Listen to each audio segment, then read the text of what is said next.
Hello and welcome to Sixth Part. Today I'm gonna continue the story What If Deku Had the Ultimatrix Part 2. If you enjoy this video, please give it a big thumbs up, and to watch more videos like this, subscribe to my channel and turn that bell notification on so you never miss an upload. Now wasting no more time, let's begin. Professor Paradox emerged with a contemplative look from the timeline he had been exploring. He had discovered something concerning during his time in the more promising future of Earth Omega. He was aware that a single incident could alter the path time would take. He saw the same tragedy unfolding in many different ways than he could have envisioned when he examined the darker timelines. That one moment in time had transpired as it would have in the alternate timeline in which Izuku had not received the Ultimatrix but had instead acquired the quirk of All Might and succeeded him. The individual who had caused so much suffering and conflict had turned into a negative force in bringing about the gloom of that specific future. Their family rejected them, leaving one individual lost and damaged, becoming something far worse than their family had portrayed them as. But unless a helping hand was given, the same individual would still be hazardous in the future where Izuku had taken the Ultimatrix. But nobody wanted to hold out that hand. On the plus side, a third alternate time would allow for some action. Thus, he returned to stand outside the gates of Ultimate Alliance Academy 1 week prior to the incident that so drastically altered this person's future. He had a very large folder containing the information he would need to make his case under his arm. But instead of crossing the threshold and setting off the alarm, he merely opened a second portal and entered. After that, he entered the school. When he was traveling alone, he said to himself, quite an impressive establishment, as he frequently did. Very much so, especially for that of a mere high school building. His presence in the hallways was attracting attention, and he realized that since these were not just students or professors, the sound of his cane tapping against the tiled floors sounded like a bell ringing. No, he was aware that they were all taught to spot danger when it materialized. Additionally, Paradox understood that he might be dangerous if he were forced into a battle, even though he appeared to be saying no to them as he smiled and nodded his head as he passed each interested student and instructor. Naturally, he had no intention of doing so, but these heroes were unaware of that. The hero Ectoplasma turned to follow him after taking serious notice of him as he went by.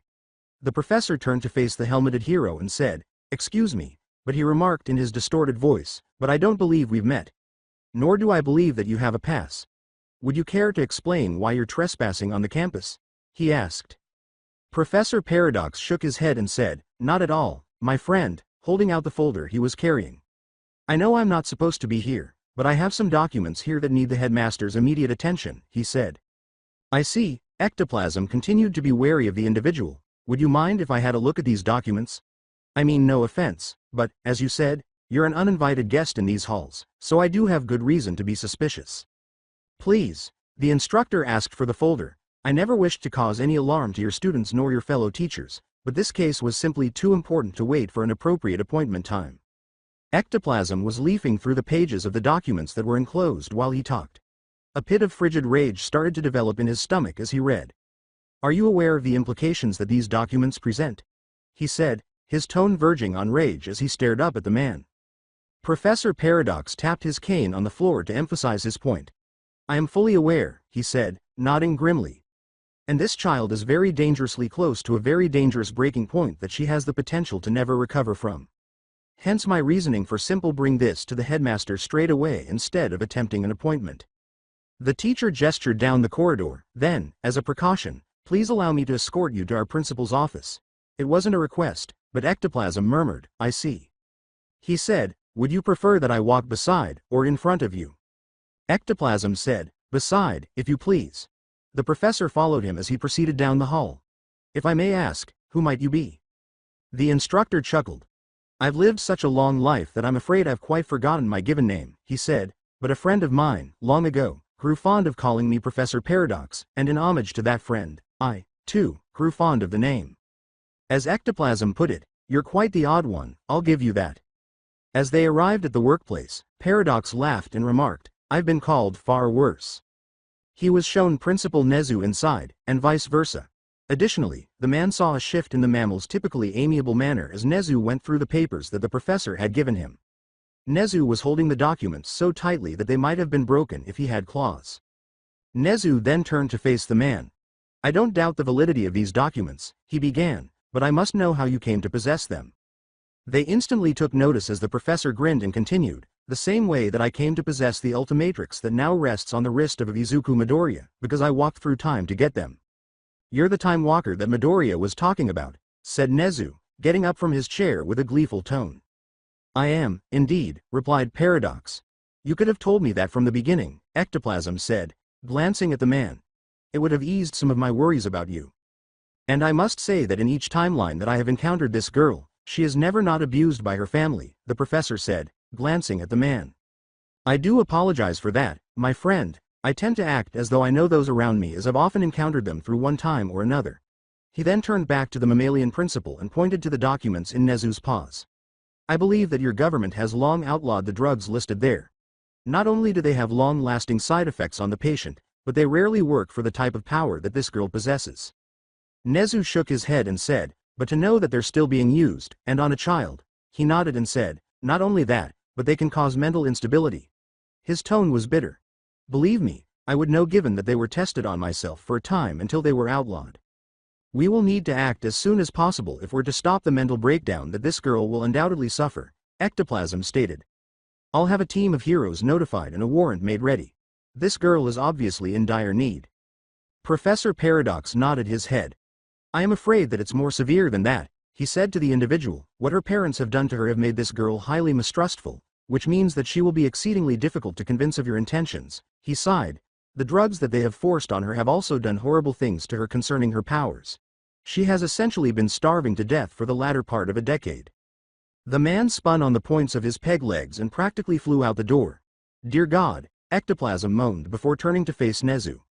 I'll contact Sukachi. He'll be able to handle this quick and efficiently. I'll make a few calls to the Child Welfare Services, Nezu replied, picking up the phone on his desk. The sooner we get this child under our wing, the better. Make certain that you do not frighten her. The instructor responded, as I said, she is very mistrustful, so her instincts are very flight or fight oriented, and she will most definitely lean more toward the flight response. Nezu gave a nod, thank you for this information, and continued, if you have the time, I would very much like to hear about these other worlds you've visited. As he saw a familiar green automobile arrive at the school, Paradox grinned at the small animal and said, time, my dear friend, is the one thing that I have in the greatest abundance. Alongside Izuku as they headed into the school, Izuku groaned and said, I hope Shinso is doing okay. He took a really bad beating before we brought him in last night. Recovery Girl seemed to think he'd be fine after she was through with him, May said, shrugging beside him. Gazing up at the school, she put her arms behind her head and said, but I bet he passed out pretty quick after she treated him. Yeah, no kidding, Izuku laughed. Still, I'm glad we could help him. Did you really have to shoot that one guy? May simply huffed, yeah, she replied as they walked into the school. I know that you're no pervert, but even you stare sometimes, she continued, crossing her arms angrily beneath her breasts. The way that lead creep was staring at my boobs was a real red flag if you didn't notice. He complained, it doesn't help that you don't believe in wearing shirts, remembering the female who would occasionally walk around his apartment wearing only her sports bra. My point is that guy was not going to stop with just staring, Izuku, May said with her hands on her hips. Besides that, those idiots needed to know I meant business, or else you'd never have gotten behind them in time to scare the rest of them off. After letting it go, Izuku sighed and asked, so, how's it going with your schoolwork? Save me from those evil equations, Izu. May swooned into him after letting out a loud groan, I hate math. As she chuckled at her own antics, Izuku pushed her away from him and said, come on, it's not that bad. She pushed him in the side and pointed out, says the kid that's homeschooled. Speaking of which, why don't you go to school? She inquired. Not much of a friendly type. You know better than that, Izuku told her, pointing between them. We're friends, aren't we? Izuku simply rolled his eyes. Well, you don't stutter around me anymore unless you catch me in the shower, May said with a playful smile.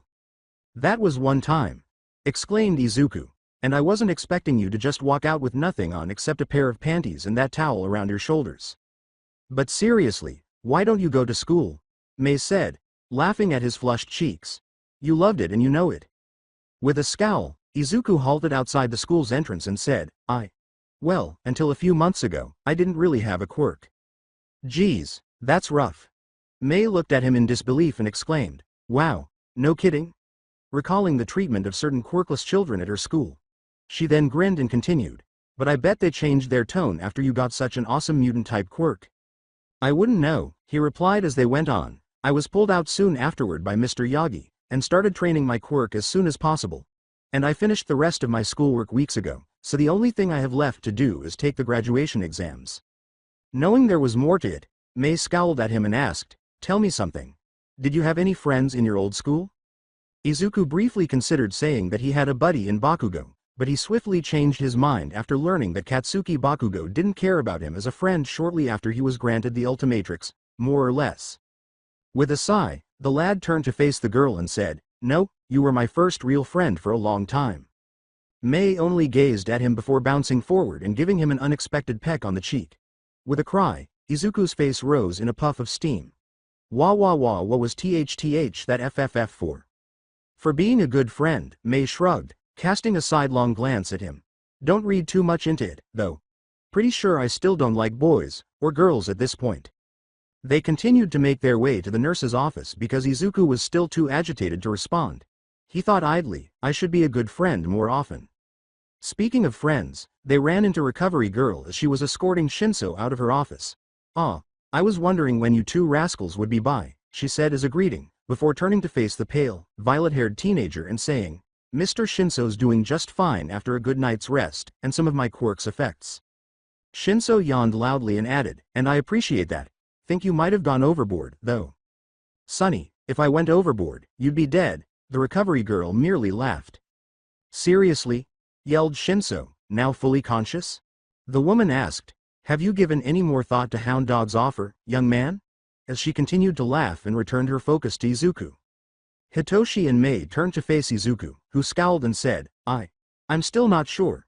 Do you really think I need it?" they said. The Recovery Girl nodded. "I'm afraid so." She exhaled. "You show all the signs of a light post-traumatic stress disorder." Hitoshi slightly widened his eyes. "It was difficult to catch, because the forms you take have few facial features I'm able to read, but when you change back, I can see them quite clearly. Loud noises frighten you, almost to the point that I suspect that you were once caught in an explosion." Izuku blushed. "You also show signs of lack of sleep. You have nightmares, don't you, dear?" Sometimes," he said, softly nodding along. "And given the lack of confidence that the other teachers have got themselves in a huff over," she went on, "I would say that you have self-worth anxiety, too. Another symptom." She smiled. "So yes, I do believe you should see Hound Dog when you pass the exams, but I can't force you to do it." Looking at the boy with the green hair, Hitoshi said, "So he's essentially enrolled already?" Since he had been spared weeks of recuperation from the beating he would have received, he thought bitterly, not surprising since he has one of those flashy, powerful quirks that everybody praises so much.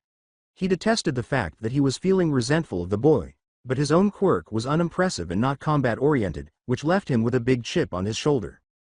"That reminds me, weren't you wanting to go here, too?" Mei asked, glancing at him. With a slight shrug, he said, "Well, yeah, who doesn't? Then you should definitely get some pointers from this guy," she added, smiling and pointing to her friend. Izuku yelled as she gave him a swift backslap. Not only is he a quirk analyst, but he knows tech, too. The support gear he's produced alone could get you in. "I hope you filled out the proper paperwork to use those support items," stated the Recovery Girl. "From what Majima tells me, your proto tools are going to be the next big thing in police and hero work as far as capture weapons go. You can use support gear during the practical?" the purple-haired teenager inquired as Izuku and Hitoshi turned to face her. "Of course, dear," the elderly nurse replied. "Not all prospective students have combat-oriented quirks, you know," she continued, "and for those that can't use their quirks without the aid of a support item, there has to be a middle ground. So the principal allows the use of such tech in order to keep things fair." "Did you need something to help you during the practical exams?" Izuku asked, glancing at the teenager. With a scratch on the back of his head, Hitoshi said, I might, before giving in. But this feels wrong. Asking you for help when you've already helped me out of a bad situation." "Nonsense, young man," laughed Recovery Girl. "One should never forego asking for help when you know you need it." Before removing his backpack from his shoulder, Izuku said, "And I have an extra proto tool if you're interested." The object he took out looked like some kind of gun, but he shrunk it and held it over his shoulder, saying, "These little things are pretty handy in a fight." Mei was having a good time. "Don't I know it? Shooting that perv last night was so satisfying that I almost went trigger happy."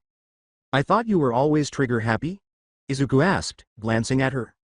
Hey, it was difficult for Hitoshi not to chuckle at the pair. You'd really let me use your tech?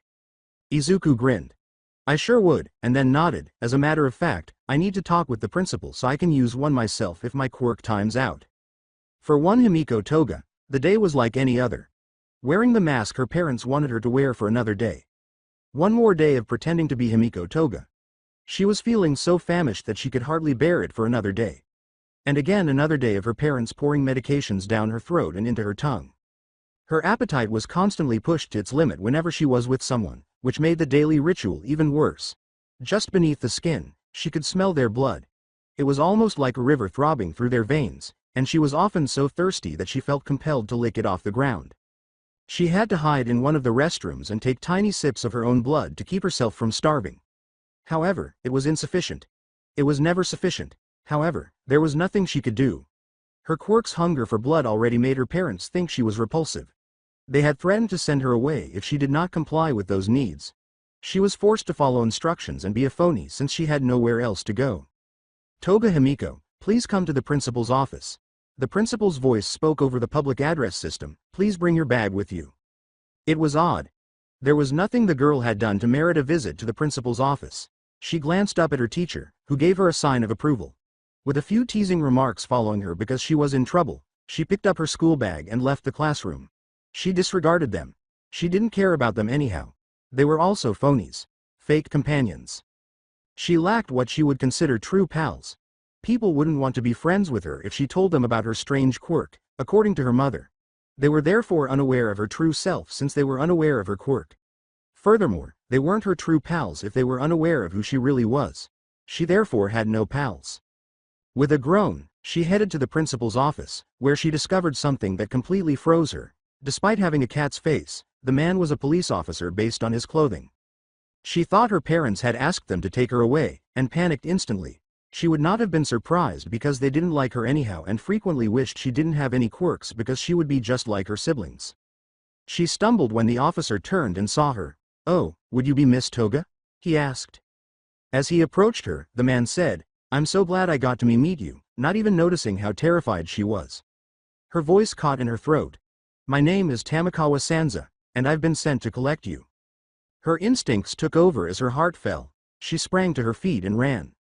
Behind her, she heard the Catman yell, "Miss Toga." Wait, she didn't care, though. There was nothing wrong with her. Her parents had no justification for treating her in this way. She needed to leave. Leave them all alone. If she took that action, then she was free to stop being phony. She might be real. She might be content. Izuku received the shock of his life when he arrived at Nezu's office and knocked on the door. It was the same man who had handed him the Ultimatrix who was sitting with the mammalian principal. "Hello, Izuku," he exclaimed cheerfully as he and his pals entered the room, and the man grinned at him. "It is quite good to see you. I hope that you've been well," he said. He held up his wrist with the gadget on it and smiled at the man, saying, "Yes, sir, I've been great." Hitoshi and Mei gave him a gentle greeting. "I can't thank you enough for helping me with my quirk." Remembering that he had never before introduced himself to the boy, he replied, "Please, call me Paradox. Being called sir makes me feel far older than I actually am." "And just how old is that?" Nezu asked with a little chuckle. "Tell me, my young friend, have you extended the time you were able to stay transformed?" Paradox said as the kids entered the room, adding, "I tend to forget." Izuku gave a nod. "Yes, Mr. Paradox, I can stay in most forms for 15 minutes. The principal motioned for them to take a seat, and the man grinned. "Indeed, and he was able to put on quite a display for us not so long ago," the animal said, "though, I'm afraid that our idea for a confidence-building experience has been shot down by your trainer." "I don't mind all that much," Izuku said, shrugging, nodding with a slight sigh of relief. "I already felt like I was getting way too much special treatment from Mr. Yagi." Nezu replied, "Yes, and both Yagi and our Mr. Aizawa agree with you on that account. However, it wasn't the idea of special treatment that ruined the chances." He exhaled. "I'm afraid that our Mr. Yagi and Mr. Sasaki are still on quite bad terms." Hitoshi was observing the boy with the green hair with a great deal of jealousy. "I knew it." He scowled. "If the top heroes here want this boy so much that they're prepared to have him carefully taught, then he must be something unique to them." Glancing at the violet-haired youngster, Paradox grinned and sipped his tea. "Izuku's power is quite unique, and there's great reason to hone his skills, he said, adding, but this young man with him is something quite special as well. Hitoshi gave a start. How is he now? Nezu asked with a curious smile. Please, do tell. This young man will indeed make a truly fine young hero, Paradox said with a smile, making the boy's heart overflow with happiness. His power allows him to take control of any person that responds to his voice. How do you? The child asked, gazing at the odd stranger. That's amazing. Izuku yelled out, that's such a useful quirk. You could easily take down villains if you took control of them. You don't think my quirk is better suited to being a villain? He asked, glancing at the freckled teenager. It was Nezu who raised his voice. My dear boy, there is no reason that a quirk like yours should be used in such a way, he said with a grin. We have a teacher at this school that has a quirk that is able to nullify another's quirk, which could very easily defeat most heroes, yet he himself chooses to be a hero. When it comes down to it, young man, it is all about your choice. The animal added, how you use your quirk is your own choice. Whether you wish to be a hero or a villain, it all relies on you. So that's why you wanted to use our support gear, Mei said with a smile, turning to face the principal. These two wanted to fill out the forms to use support items during the practical. The phone on Nezu's desk started ringing as both boys got their forms out and began filling them out. Of course, Nezu said, reaching for a drawer on his desk and pulling out several stacks of paper. The forms are fairly simple. Signatures, quirk usage, limitations and reasons for use of the item. You understand? This is UA Academy, Principal Nezu speaking. Paradox knew that things had gone horribly wrong even before he heard the call. Just as he had anticipated, nothing was ever going to go as nicely as one would like. Izuku turned to the principal and asked, I see. Have you any idea of where she might have gone? Well, whatever you do, we must ensure that she is unharmed. None of this is her fault, after all. Izuku's curiosity was piqued when Nezu said, remember that she can change into someone else if she consumes their blood. He also mentioned that she has been essentially starving due to her quirk's need for it, and now that Shinso was staring at him, he added, she might also turn feral due to those drugs if she's pushed too far. What that poor child must be thinking right now, he lamented as he hung up the phone. As he recalled researching the girl's past before making his decision, Paradox sighed and said, she's most certainly thinking that this is her parents' doing. Most of it remains undocumented. Her parents have also openly threatened to have her arrested because of how she naturally acted. She feared that if she didn't act according to their will that she would be imprisoned. In reference to the fact that some people had viewed Hitoshi's quirk as villainous, Mei nudged him in the side and said, kinda sounds like what you were talking about. She was correct. He felt compelled to assist this girl in some way since his heart was with her, whoever she was. Izuku abruptly raised his voice and called attention to himself, asking, is there anything we can do to help? The three kids were appalled when the principal said, that's very kind of you to say, young man, with a smug smile. But you must understand that this is a potentially dangerous situation, he said. You see, this young lady is not only starved for blood, not unlike a vampire, but her parents have been forcing her to take quirk-suppressing drugs. I see you understand the implications. The teacher grumbled, her mental stability isn't what it should be because of these drugs, and add in the possible 10 years of starvation, we could be looking at a child that has turned into a ravenous wild animal at this point. As the boy stared at him bewilderedly, Professor Paradox nodded to the principal. Yes, but Izuku does have a transformation in his arsenal that could make tracking her monumentally easier for your forces, he added. The one I speak of is still laying dormant at the moment, however, I can access it quite simply for you. Izuku stared down at the Ultimatrix, and the principal paused, thinking, if it were simply tracking her down, then perhaps it would be safe. Nezu sprung from his chair and walked to the end of the tea table, asking, but then what would we do? Confronted with something like one of Mr. Midoriya's various transformations might trigger the girl's fight or flight instincts to a much higher degree. Paradox scowled and said, I would almost assume so. He pointed to the three kids. I do not know how the situation will totally play out, but I do believe that the key to her salvation is sitting right in front of us. These young people have extraordinary gifts, my furry friend, and have something that they can offer this young girl. Something that she desperately desires. Nezu's head tilted. And that is friendship. Paradox grinned while the three kids exchanged glances. He noticed Mei tinkering with one of her devices and said, Izuku here has an innate ability to befriend those around him.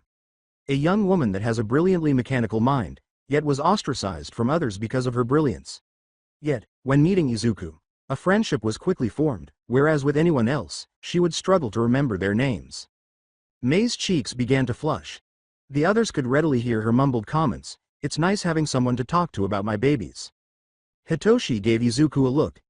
"Babies? Her inventions." Izuku provided the answer.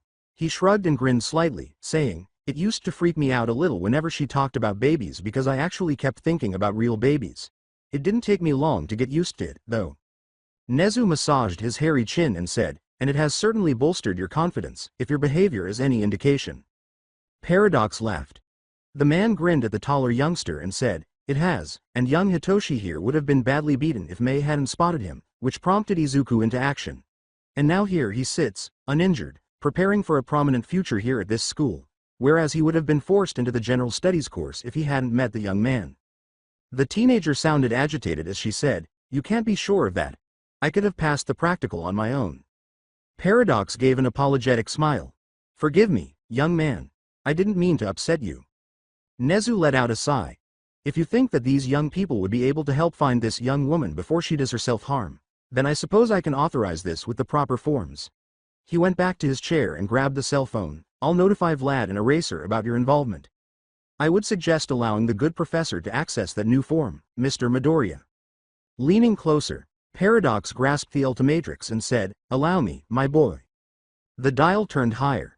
Before the green glow faded to yellow, Paradox spun it in various directions, resembling a combination lock, giving Izuku the impression of a form he had never seen before.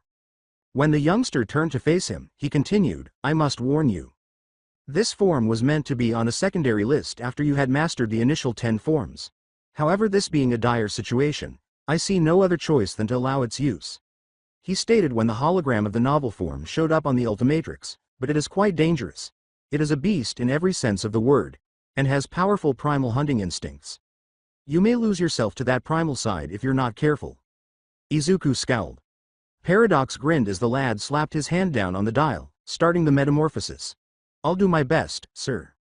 Everyone in the room could clearly see how the lanky boy's physique altered since, in contrast to his other changes, the green flash that typically accompanied them was muted this time. As the teenager grew taller and heavier, with fur growing from his skin, his face elongating into a pointed muzzle, and his teeth narrowing into dangerous fangs, Hitoshi almost fell down. Nezu exclaimed in awe of the enormous beast in front of them, "Oh, my." Mei got up and gave her pal a pat on the larger shoulder, saying, "Wow, no wonder this form is a tracker. You look great." Izuku snapped his fangs and flung his enormous head around toward her, a snarl on his lips. The Toga family was rather uncomplicated. A typical, ordinary family. Most people who did have quirks denigrated Himiko's parents because they were both quirkless. Aizawa observed that one of their bookcases had a copy of the Quirk Doomsday Theory, a book that, to members of the Humorize organization, was essentially a Bible. It appeared to be well worn and frequently read. It appeared that neither heroes nor quirks in general were loved by this household. Since the only other children in the home were under 15 and neither of them had a quirk, it stands to reason that the oldest daughter in the home, who also had a quirk, would not be accepted by any family members. It was difficult for Khan to refrain from bringing the parents in immediately. Despite the fact that Humorize was a well-known criminal organization, these individuals had any criminal history. Being followers alone was insufficient. They may still be jailed for belonging to the radical group, even though that did not mean they could not be detained elsewhere. Professor Paradox had given them a copy of the paperwork, which Aizawa had them sit on at the kitchen table with a copy of the stack between them. In front of the kids, he read them everything, and even though they appeared just slightly distressed, their parents were appalled that they had been discovered. "Each one of these charges I've listed is enough for the maximum penalty," the underground hero stated with an eerily serene tone. "Which means that you would be incarcerated for the rest of your lives, your assets frozen, and divided among your surviving relatives, in this case, your children.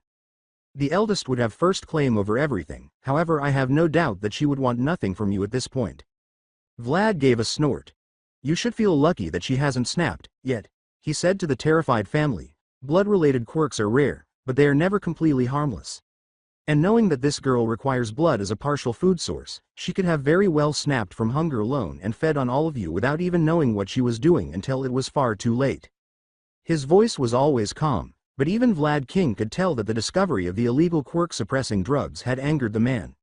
And the trauma of such a thing would undoubtedly have pushed her sanity to its breaking point. Aizawa growled, I could easily take you into custody for child abuse alone, he said, reaching out and placing a bottle of pills on the table. But this? He asked. How could you put your own daughter through this? The mother turned to face the disheveled hero. Teacher. She's always been a freak since the day she was born. I could see that when she opened her eyes, she said, loudly clenching Vlad's teeth. What were we supposed to do with her? She asked. But we still raised her like she was a normal girl. And then that disgusting quirk of hers came in, the dad added with a snarl. She thought blood was pretty, that it was sweet, like candy of all things. The woman suddenly sounded distraught, saying, we were raising an actual vampire under our roof. How could we not try to keep her under control unless she started thinking of us as food? Vlad's enormous fist finally crashed down on the table as his rage finally overcame him. Easy, Khan. Aizawa said, placing his hand on the larger hero's shoulder before turning to face the family. The fact that she has been put through this torture for the better part of 10 years and not snapped yet should speak for itself. Her love for you was probably the only reason she didn't turn on you sooner. The parents exchanged glances. The family screamed as one. You still don't get it, do you? Himiko wanted to be everything you wanted her to be, so that you would love her. Yet here we are, trying to find her after she ran, thinking that you had grown tired of her and called the police to take her to prison for no apparent reason other than the fact that you hate her for something she has no control over. A knock on the door spared the parents from more of his nasty comments. Khan whirled around. Eager to leave the parents before he became physically ill from their presence, he growled, I'll get it. That's either our tracker, or the police come to collect this lot.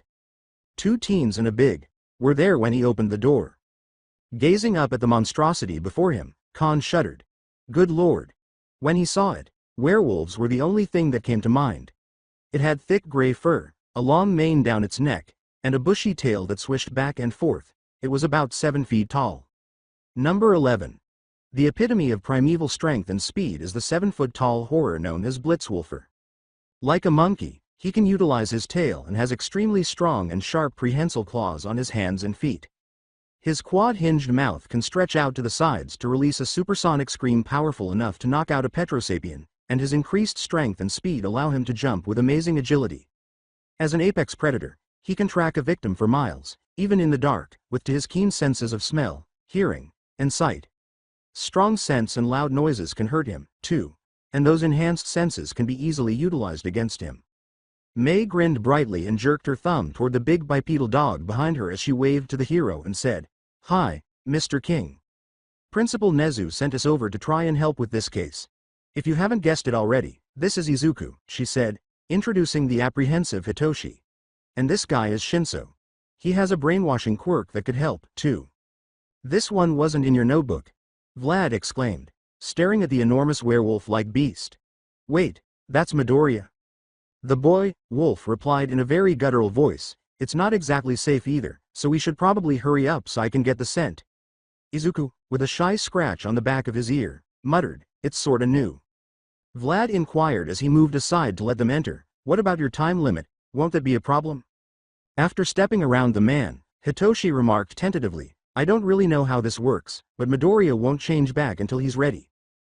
The guy that helped him change into this said that he put some kinda lock on it. Vlad accepted that by nodding. And the safety issue? He said.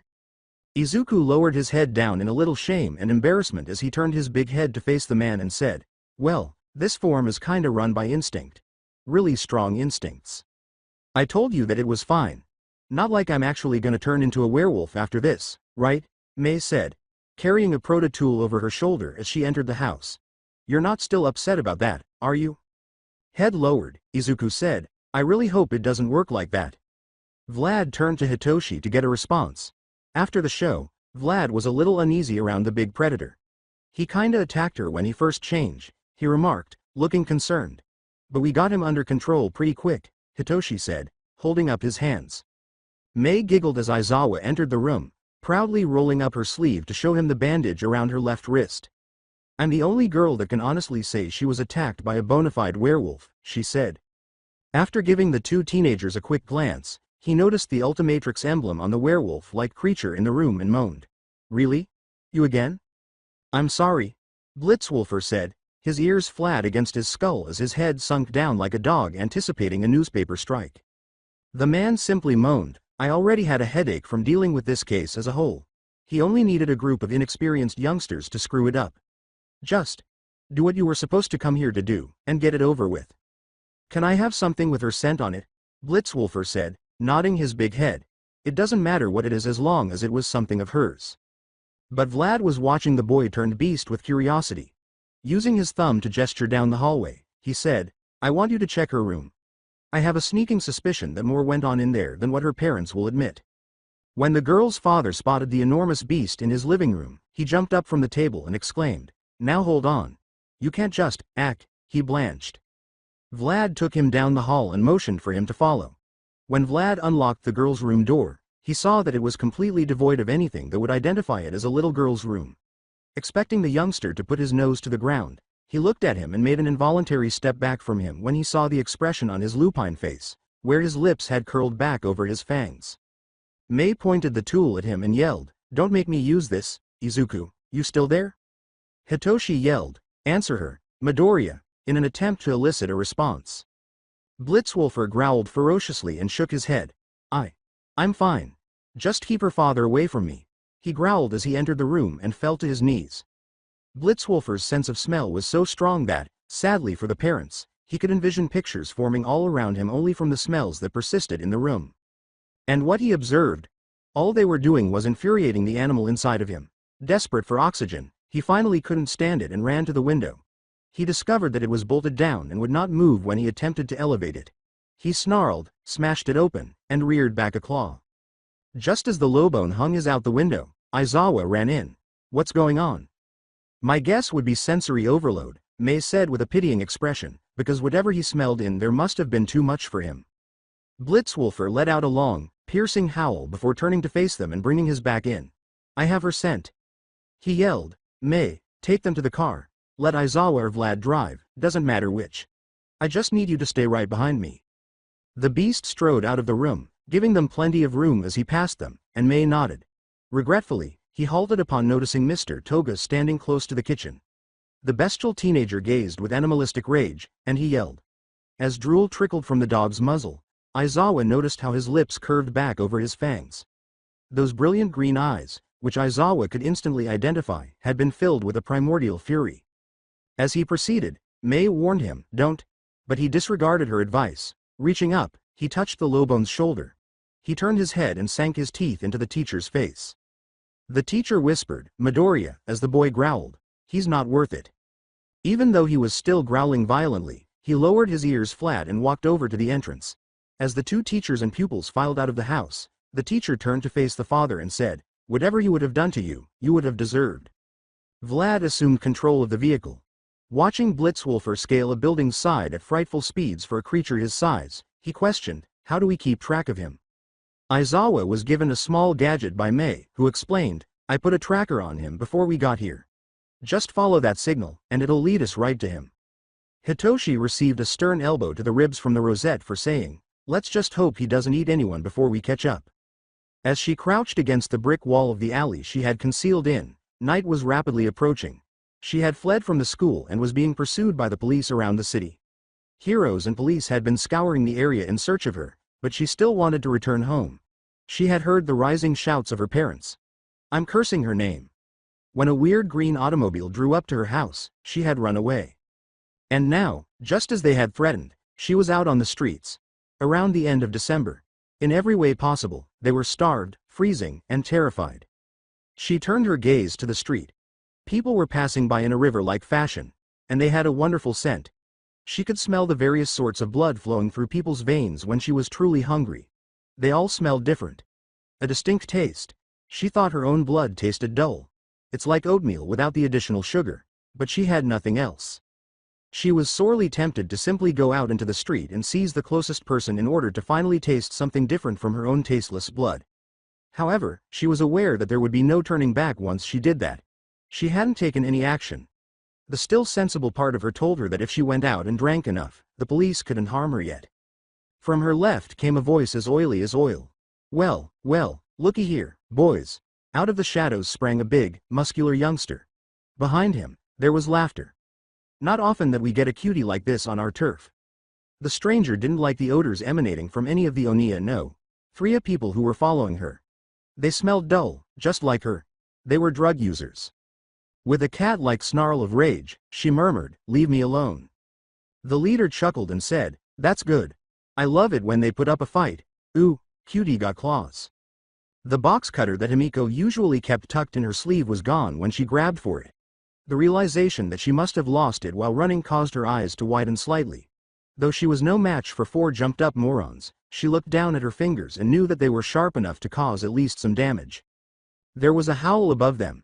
They were all startled by the sound, and Himiko felt a chill go down her spine because whatever it was sounded so close. "Dude," remarked one of the drug users, "was that a dog?" "Fuck if I know, now stop being a bitch," replied the other. "We got ourselves some fun waiting for us." Gosh. Even if it meant putting food in her stomach, she wasn't in the mood to deal with fools like these. Suddenly, from above them, there was a roar. A pair of vivid green eyes were staring down at the young men when she looked up. "Holy she!" the beast roared, its jaws splitting in four, its bones rattling. The sound of the monster's roar echoed down the alley, causing Himiko to yell and put her hands over her ears. The four attackers were momentarily stunned as the creature leapt down from the wall and slashed at the leader, flinging him against the wall across from them.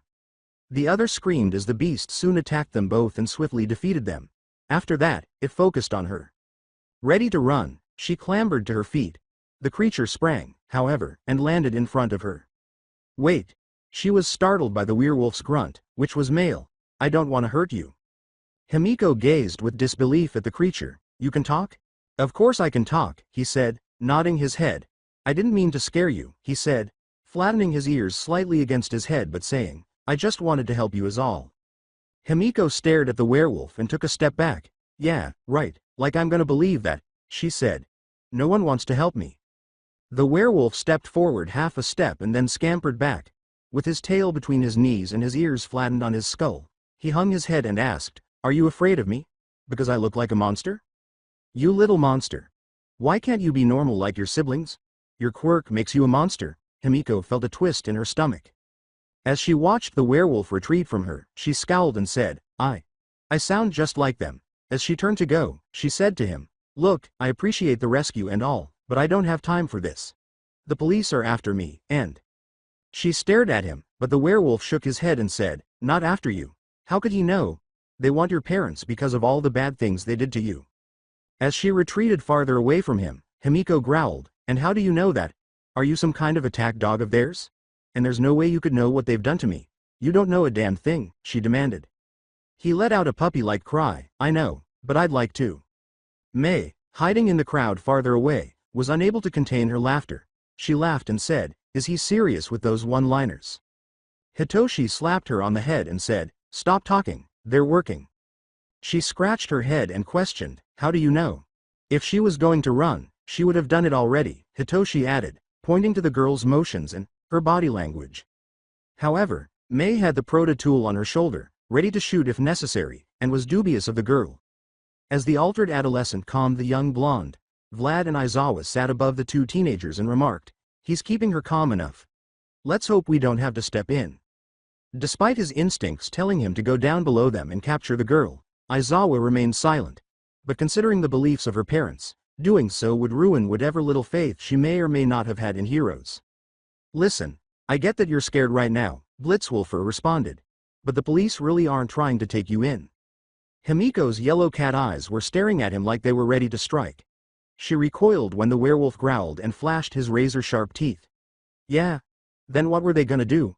My mom was always saying that the police would come for me someday, and that they'd never have to see me again.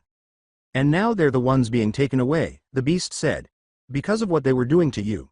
The drugs, the beatings, and every time they held you down when you wouldn't take to those pills. All of that was extreme abuse." He began to walk towards her. As he towered over her, Himiko took a terrified step back and stammered, "How do you know all of that?" I never told anyone. Just like Daddy said. I was a good girl." She was abruptly pulled into a warm layer of fur. Blitzwolfer had reached his breaking point. When he contrasted his experiences with his students with what she had endured with her parents, nothing could be compared. They were identical. However, her circumstances were far worse than his. And he had desired that someone, anyone, would do for him what he was doing for her. He had said this numerous times when he was being put in his place. The girl became rigid when he gave her a hug. She seems unaccustomed to this kind of interaction. Furthermore, the fact was that she had never been held before. Nobody. Not her pals. Not her relatives. Before, no one had ever held her to console her. The werewolf remarked, "It happened to me, too." Vlad and Aizawa were listening attentively above them when he said, "I've lived most of my life without friends. When I came home with new injuries, I couldn't tell my mother because I didn't want her to worry. Mei and Hitoshi were too. I was beaten and made fun of every day by my classmates because I wasn't like them. I had to sew up my uniform and bandage my wounds before going home to make sure my mom didn't see them." He was still talking through the tracker, but Hitoshi turned his head away from the scene. Mei was trying to stop herself from crying by pressing her palm to her mouth. This was the first time the kind boy had said anything like this to either of them. She had also known him for a lot longer. "Someone even told me that I should kill myself." Himiko let out a gasp. "You? There were so many times that I wanted to make them see how wrong they were," Blitzwolfer said. "But I didn't want revenge. So I just kept my head down and did my best to prove them wrong." "How could anyone treat you like that?" Himiko said, splaying her palm across the enormous dog's chest as she gazed up at him. "But you're so big and strong." As the girl gaped at him, he let his earls flicker, because until 7 months ago, I was completely quirkless. But then my quirk activated, and I was able to start toward my dream. And part of that dream means helping people like you. Like us. The girl felt tears welling up in her eyes and said, "But I can't be anything but a monster. I drink blood. I crave it. Sometimes I need it so bad that I think I'm going crazy." Then she bit down on her wrist. The lowbone could see scars from something sharp and the marks of previous teeth, but her teeth did not penetrate. "That's not a heroic quirk. It's a monster's. I can't be anything else." "A quirk is what you make of it," a fresh voice from the other side offered. A tall, violet-haired male and a shorter, pink-haired girl were waiting behind the werewolf when she leapt out of its cozy embrace. Blitzwolfer gave her a sort of smile as he peered down at her. "It's okay. These are my friends." With a coat in hand, the girl added, "And yours, if you don't mind a crazy gearhead like me hanging around. Or someone that can brainwash people," said the boy, shyly scratching the back of his neck. "I can even give you some of my blood if you need it," Blitzwolfer said, shaking his big head as the lowbone dropped his head. "Really, I don't mind at all." Himiko gave him a look like he had a new head. "You really?" The other girl stepped forward and exclaimed, "Me, too. I gave blood a lot back in school." With a broad smile, the lad shrugged and remarked, "I've got a pint or two to spare." Her legs abruptly failed her, and she let out a sob. She placed the coat over her shoulders and let her tears fall. But to ward off the cold, she had something even superior. At last, she had friends. True companions. After a few hours. Aizawa yelled, "That was the most reckless thing you've ever had anyone do," at the white woman.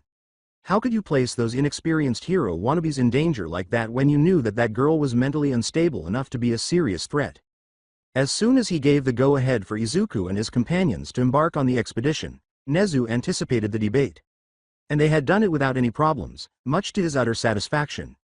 Either they were born with it, or they were lucky. With a sigh, Vlad approached his fellow educator and put a soothing hand on his shoulder. "Although I agree with you, Eraser, we have to look at this in a positive light," he said. "Thanks to Midoriya and his small group of misfits, the girls' parents are in custody, the children are in protective services until homes can be found for them, and Himiko Toga is safe." "I agree with you both," Nezu admitted with a sigh. "The only reason I consented to allowing Midoriya and his friends to undertake this is because the boy is uniquely suited for situations like this." He turned to look out the window. "True, we've all seen that the boy can be a force to be reckoned with in battle. But Toshinori was truly onto something when he said that the boy has the truest heart of a hero." "We were damned lucky that the girl didn't attack them," Aizawa replied. "Do you know how much blood she drank when Vlad offered his 7 pints? 7 pints. That's the equivalent of an average adult human." "It's fortunate I don't have to worry about that," Vlad muttered, nodding his head and clenching and unclenching his fists. "True, anyone else would have been bled dry. Plus I have had Recovery Girl look into some substitutes that may help with her appetite." Nezu continued, "There are a few American heroes that have vampiric quirks that require them to regularly ingest blood, so they use a special pill that will dissolve in water and essentially turn it into blood for them to drink." Aizawa scowled, feeling as though he already knew the answer. "And what's to be done with her now?" he asked. "You're thinking about enrolling her here, aren't you?" Nezu sighed. "She would, of course, be welcomed within these halls by all but you, it seems." Nezu returned his gaze to him and said, I am beginning to see why Toshinori does not care for your teaching abilities. Aizawa smiled at him. In the span of 2 days, we have seen not one, but 2 potential students that could replace you in the underground world. Shinso, who can take control of anyone that responds to his voice, and now Miss Toga, who can change into anyone whose blood she drinks. Can you not see their potential? Of course I can, Aizawa replied, but they are completely irrational, illogical, and mentally unfit. Then you can step back this year, and let Toshinori have your spot as Class 1A's homeroom teacher, as well as letting him take up the role of heroics teacher. Vlad replied, or I'll take every one of those students if you won't. The hero who uses blood said, so go ahead, kick them out of your class if they pop up, and I'll be waiting with open arms to scoop them up, and turn them into the finest heroes that the world has ever seen since Crimson Riot, and All Might. Nezu agreed with him, he's right, Aizawa, if you expel them from your class, I will personally see to it that Vlad takes them into his class, even if he's over his 22 student limit. The animal replied, these children are too bright to let go, Aizawa, I wish you could see that. Mei alone would be a fantastic student for Snipe to take under his wing if she wanted to be a hero. Vlad told his unkempt coworker, and Shinso would be a perfect apprentice for you, he might not have your erasure, but that brainwashing quirk of his is quite formidable. To soothe his jangled nerves, Aizawa inhaled deeply. I didn't say that they wouldn't do well in the hero courses, he said. I'm merely upset that you saw fit to send untrained children into the field. Even if they did have special skill sets, they could have been gravely injured. But they weren't, and let that be the end of it, Nezu replied. I dislike arguing with any of my staff, Aizawa, you most of all, so I would like to put this all behind us. There is still more than a month left until the entrance exams, so let us worry about these students if and when they enter these halls. With a hesitant nod, Aizawa said, agreed. Thank you, the principal said with a grin. Now, if the 2 of you will excuse me, I believe I need to fill out some paperwork concerning the additions of the dorms. If you don't mind me asking, sir, what's going to happen to the girl? Vlad asked, glancing at him. Oh, I had almost forgotten, Nezu replied. The recently divorced Ms. Midoriya took the children in for the night. He replied with astonishment, yes, I thought it was odd as well. But Miss Hatsume's father is going to be out of town for some time, and apparently Mr. Shinso's a bit estranged from his family as well. Not to the point of abuse, mind you, but they are wary of him, and given Ms. Midoriya's kind nature, she couldn't resist hosting them. She absolutely adores little Himiko already. Though you can imagine her surprise when she saw her son's new form. What made it truly hilarious was Himiko's reaction when that 7-foot werewolf shrank down into a boy of 5'7". With genuine concern in his voice, Vlad questioned, are we sure that's a safe idea? The girl has been starved for almost her entire life, and her appetite is quite variable. Nezu gave a chuckle. I made it known that the girl would require blood for some of her meals, and laughed. Apparently she isn't the first blood drinker that Inko has come across, and readily offered to get some blood bags from the hospital she works for. Poor little Himiko nearly bawled her eyes out at the offer. Before turning to walk away, Aizawa remarked, you're enjoying this far too much, I'm going to bed. The man grabbed the door and opened it before turning to look over his shoulder. Remember, Nezu, he said, his eyes glimmering red, I will never be held accountable for informing a parent that a child was killed in any of our courses. Every action had its own special repercussions. Professor Paradox was all too aware with that truth. Indeed, he was aware that tampering with Earth Omega's timelines in relation to Himiko Toga would result in the fury of some creatures.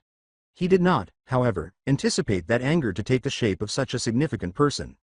Many would observe that the celestial sapiens' shadowy appearance appeared to never move from one place, since it would take their dual selves millennia to make a decision with only a single blink of the eye. The one that appeared in front of him, though, was distinct in that she possessed only one unified awareness. Amistacha, the high celestial of the Forge of Creation, was this woman. Although she was one of the few celestial sapiens who did not overtly oppose him, her judgment was quick, fair, and occasionally brutal. Like all celestial sapiens, Starflower lacked distinguishing characteristics, except for her wonderful voice and her curved form. Professor Paradox had prepared a table with a pot of freshly brewed tea ready to be served because he had been anticipating a visit from the nearly omnipotent race. It wasn't a question, but rather, you have been expecting me. With a nod, Paradox motioned her to take a seat. As the woman sat across from him, the professor grinned and said, though I did not expect you to come in person, my lady, yes, I did not expect my actions in Earth Omega's time stream to go without a visit from your people. The Celestial would have smiled if she had been able to. While he poured her a cup, she remarked, I do believe that my brethren would have acted rashly in their treatment of you. You know that you are not well liked by my people. The man sighed as he sat back in his chair and smiled sadly. I do, and I wish it were otherwise, he said. However, I do hope that since you have taken the time to come to my little pocket dimension yourself, you will see reason in my transgression. Amistacha drank from her cup, which she held up to her face where her mouth would have been. As she sat the cup down and laced her fingers together to lean on her elbow, she said, I will try to be fair in my judgment, Paradox, but you know that the Multiverse Preservation Act forbids what you have done. However, I will hear your side of the story. I wish to know why you would provoke the ire of my people for the sake of a single human female. Paradox nodded his gratitude and grinned. He gestured at the dimensional wall enclosing his house and said, to understand my reasoning is to look back into this young woman's life. In front of them was a picture of Toga Himiko. Seeing the celestial sapien's eyes narrow, he explained, her quirk, as people call their superpowers in this world, is vampiric in nature. The image then switched to the same young girl being terrorized by her father. Her parents, who do not care for those with quirks, treated her cruelly, even going so far as to force quirk-suppressing drugs upon her. Amistacha stated, there are similar narcotics in your own universe, looking closely at the picture. Very few of them held any sway over superpowered individuals. The picture shifted once more to show the young girl with a savage look on her face. The drugs would play havoc on her mental strength, and because her parents starved her of blood she committed horrendous atrocities against her people when her hunger reached the breaking point. And it would prove to be a fatal mistake on their part. Yet, in another timeline, she went on to aid the heroes of her world, and became a wonderful person. The image of the girl changed once more, this time depicting her in an older form with a swollen belly from having a child. Yet, in another timeline, she went on to aid the heroes of her world, and became a wonderful person. A young youngster with what looked like ashen blonde hair was pleading for her attention around her knees. Amistacha was unable to ignore the young woman's joyful expression.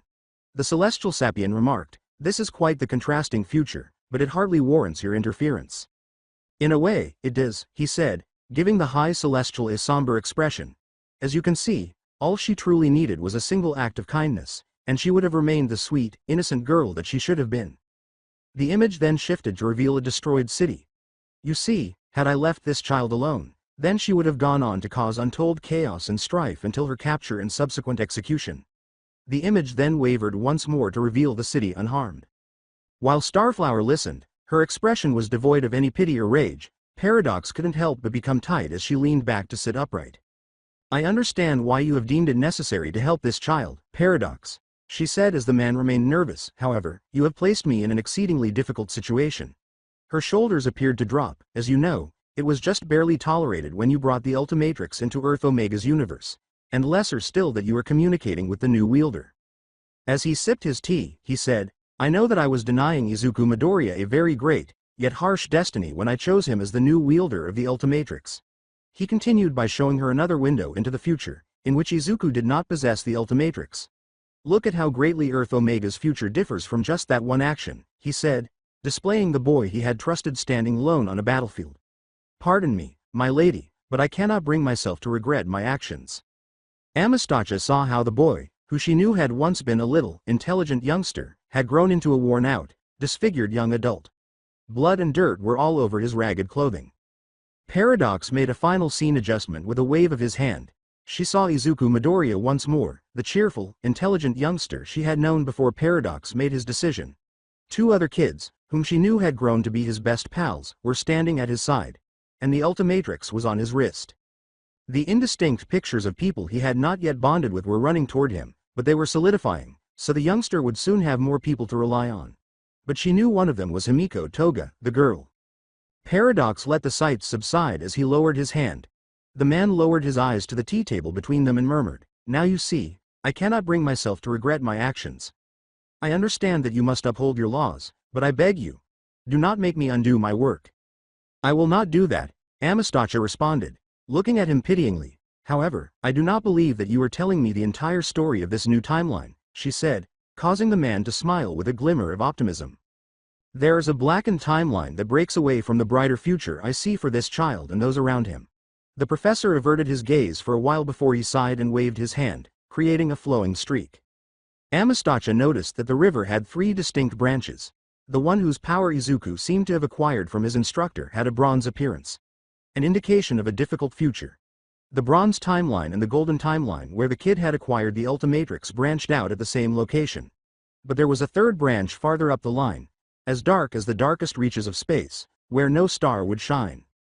She got up to look at the timeline and said, "Oh, dear, Paradox, what have you done?" With a melancholy tone, the professor shook his head and added, "Not I, my lady."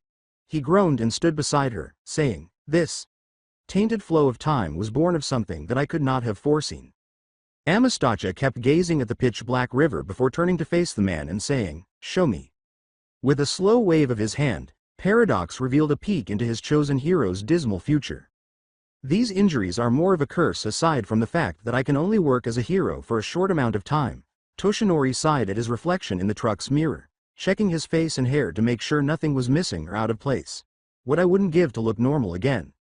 "I've never seen you fuss over your appearance before, Toshi," he said, his tone slightly teasing. "This lady friend of yours must be something special for you to think about looking good in front of her when you're not bulked up as All Might." Adjacent to him was a sandy blonde man wearing a blue button-up shirt and wide-rimmed glasses. "And she sees me as, well, me. Not the hero I used to be." Toshinori sighed, his shoulders sagging. "She's the only woman I've ever met that didn't care about this sickly appearance of mine," he said, gesturing to himself. "I can only imagine her reaction if she ever found out who I really am." "Well, if you want things to work out between the two of you, then you're gonna have to tell her sooner or later," his companion replied, "but that's not coming anytime soon, I think." "David, why do you say that?" As they arrived at the apartment building, Toshinori inquired. He chuckled. "Well, you barely managed to work up the courage to tell me, and then Melissa a few years ago," he continued. "And you love her like your own daughter, so if you're serious about this woman, then you'll probably pussyfoot around the whole thing for years." Toshinori got out of the truck, dusted himself, and said, "Anyway, let's get going." "I've never actually taken her out on one date," he groaned as he parked the truck and unbuckled his seatbelt. "I'm sure that young Midoriya wouldn't mind us going dating, but Inko seems skittish of me. It appears that young Midoriya believes his plans would make you salivate." As they walked up to the apartment in Midoriya, David laughed and stretched his arms above his head. "If the kid's as brilliant as you say he is, then I very well might." A woman with a pink blouse and ashen blonde hair greeted them at the elevator. "What floor, ma'am?" Toshinori, who was closest to the board, inquired. "Fourth, please," she begged. Toshinori mumbled, "That's a coincidence," as he pushed the floor button and then turned to face the woman. "Pardon me for asking, but would your family name be Bakugo?" With a broad smile, the mother remarked, "Ah, you must know my son." She laughed and said, "I hope he didn't make a negative impression on you." "Nothing that I can't forget about," Toshinori replied. "You must be heading to the Midoriya household." "We were heading there ourselves to talk to young Izuku." Then Mitsuki Bakugo smiled even more broadly and said, "You're Mr. Yagi. Inko's told me quite so much about you," she exclaimed loudly as the doors opened and the floor indication pinging. David laughed and gave him a playful elbow, saying, "I hope it's nothing too crazy." As he pushed his companion away from him, Toshinori laughed. The lady chuckled deeply. "Oh, she thinks you're the greatest thing since sliced bread, sweetie," she exclaimed. "But if you're wondering if she's hearing wedding bells in the future, then I'm afraid you're really gonna have to work on that one." As Toshinori's flush turned completely neon, David chuckled uncontrollably. "Oh, Lord, Melissa is never going to let you hear the end of this." As the woman turned to face the man, he laughed and said, "Oh, Melissa's my daughter, and Tashi's goddaughter." The woman nodded in agreement, and he then took out his phone to show her a recent photo of the three of them, including Toshinori in his shrunken form. The woman grinned and said, "Oh, she's beautiful," before letting out a loud sigh. "I wish I'd had the opportunity to have a daughter," she said. "However, I'm really worried that my brat may become overly harsh with a new baby because of his attitude." As they approached the apartment, Toshinori turned to face her and said, "Surely not." The elevator came to a stop, and the three of them left. When Mitsuki arrived at the flat in Midoriya, the woman sighed thoughtfully. "I don't think he would," she said, "but if you've met him, then you know that he's not kid-friendly." David decided to say nothing about it and rang the doorbell. A muffled shuffle of feet signaled that someone had arrived, and Mei Hatsume, who was thankfully wearing the proper sleepwear, opened the door. "Hatsume?" Toshinori asked the girl, raising his eyebrows. "What in the world happened?" she asked, blinking at him drowsily as if she hardly recognized him. "You appear to have had very little sleep." "You don't know the half of it," Mei murmured drowsily as she nodded and yawned. We got in really late last night, so everyone's still asleep. A little taken aback, the scrawny blonde asked, "What happened?" From behind him, he heard Mitsuki inquire. "Inko has never been one to stay out late." "How are things going?" Toshinori inquired. With a drowsy nod, Mei said, "Yeah, we're all fine, just worn out." The three adults were startled to discover that not just Mei had stayed over, as Izuku was sprawled out in one of the chairs with his head draped across one arm and his legs over the other. Another boy Toshinori didn't recognize half lying on the couch on his stomach, as if he were about to fall off, and another girl Toshinori didn't recognize was on the other couch. "A sleepover?" David asked with a slight chuckle, but Mei was shaking her head. "No? It's a long story," the pink-haired mechanic yawned, "but a lot happened and, well, we made a few new friends." She shrugged and went into the kitchen, but Mitsuki simply grinned at her and said, "That's never a terrible thing. Are you too handy in the kitchen?" As he rolled up his sleeves, David grinned and said, "Right behind you. But I hope you don't mind bacon and eggs." "Just set the table and get the coffee going," Mitsuki smiled. "I'll make something for everyone," the woman continued. Toshinori laughed as the girl fell asleep almost instantly, without even bothering to pull the discarded blanket back over herself, and he stepped around them, being careful not to wake anyone, and draped it back over her. Mei stumbled back to one of the open chairs where she sat and curled up, intent on getting more sleep. After helping the boy back onto the couch, he merely mumbled something while he was asleep and rolled onto his back. He then went to Izuku and placed one of the cushions beneath his head to prevent him from waking up sore. The other girl appeared to be in good health, despite the fact that she was curled up in a ball, almost like a cat, but she appeared to be very deeply asleep. As he heard David and Mitsuki conversing quietly in the kitchen, he smelled coffee. Then he heard shuffling in the adjacent room and saw the door of Inko's bedroom creak open. The woman was still in her pajamas and rubbing her eyes, and her hair was a complete bird's nest. Toshinori couldn't recall ever seeing a more endearing sight. Then again, when she saw him standing there among the sleeping children, her eyes were big and glassy with humiliation, and her whole face was on fire. She nearly screamed before clamping her hands over her lips. "Toshi!" She squeaked. "What the fuck are you doing?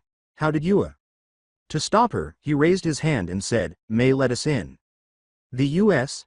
Toshinori laughed as the poor woman returned a few moments later, properly dressed, though her clothes were wrinkled as if she'd thrown them on in a hurry, her hair brushed, or at least had a comb dragged through it to keep it in place, and her face still flaming red. She yelled, then looked down at herself, yelled, and dove back into her room. She said, clearing her voice, "Why are you here at this hour?" "I'm sorry for scaring you," he said, taking one of her hands and kissing the back of her knuckles till she emitted a tiny squeak. "I came by to speak with Mei and Izuku about the blueprints they wanted to sell," he continued, laughing. "We encountered Mrs. Bakugo en route. She and my friend are preparing breakfast," he said, jerking his thumb in the direction of the kitchen. "If you would like a cup of coffee, David should have some ready." With a sigh, Inko answered, "Oh, yes, please." Her voice was worn out, and she murmured, "I have so much to tell you." Looking at the children who were sleeping, Toshinori said, "So it would seem." Himiko was positive she was in heaven, or very nearly there.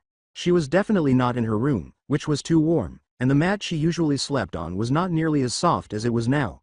She also knew she was not in her own house because of the invigorating smell of coffee and the delicious smell of food that wafted to her nose.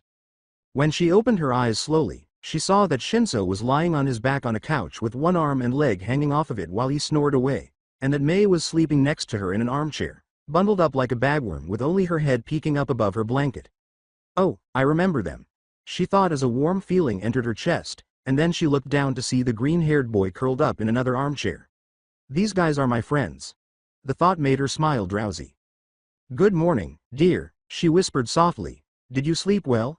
Then she felt a gentle brush against her hair, which made her look up and see the green-haired woman who had been so kind to her smiling down at her. With a sigh, the girl said, "Yeah, I slept pretty good. Do I have to get up now?" Himiko looked at her bewilderedly and said, "The hospital I work for was willing to supply us with enough to keep you going for a while." Inko simply patted her head and said, "Not unless you want to, dear," adding, "You've had a rough time, and you most certainly need more rest."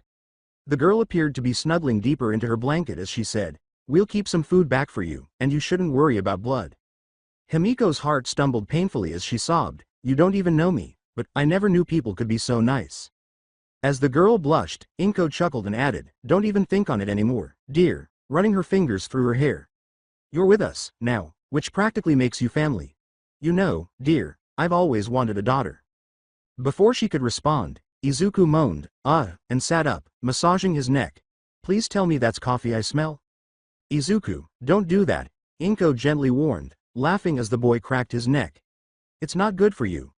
As the other kids started to wake up, she concluded, but yes, there is coffee and breakfast, too. Toshinori and Mitsuki came over and decided to cook for us. Isn't that pleasant? Hitoshi yawned and said, food sounds good, but coffee sounds better. According to Mei, I like mine strong. She nearly fell out of her chair. The blonde who had accompanied Toshinori suddenly emerged from the kitchen and exclaimed, I made it extra strong, as Izuku and Mei turned to face him and both of their eyes widened. David Shield, you are amazing, Mei let out a cry. Geez, Mei, Hitoshi said, rubbing his ears.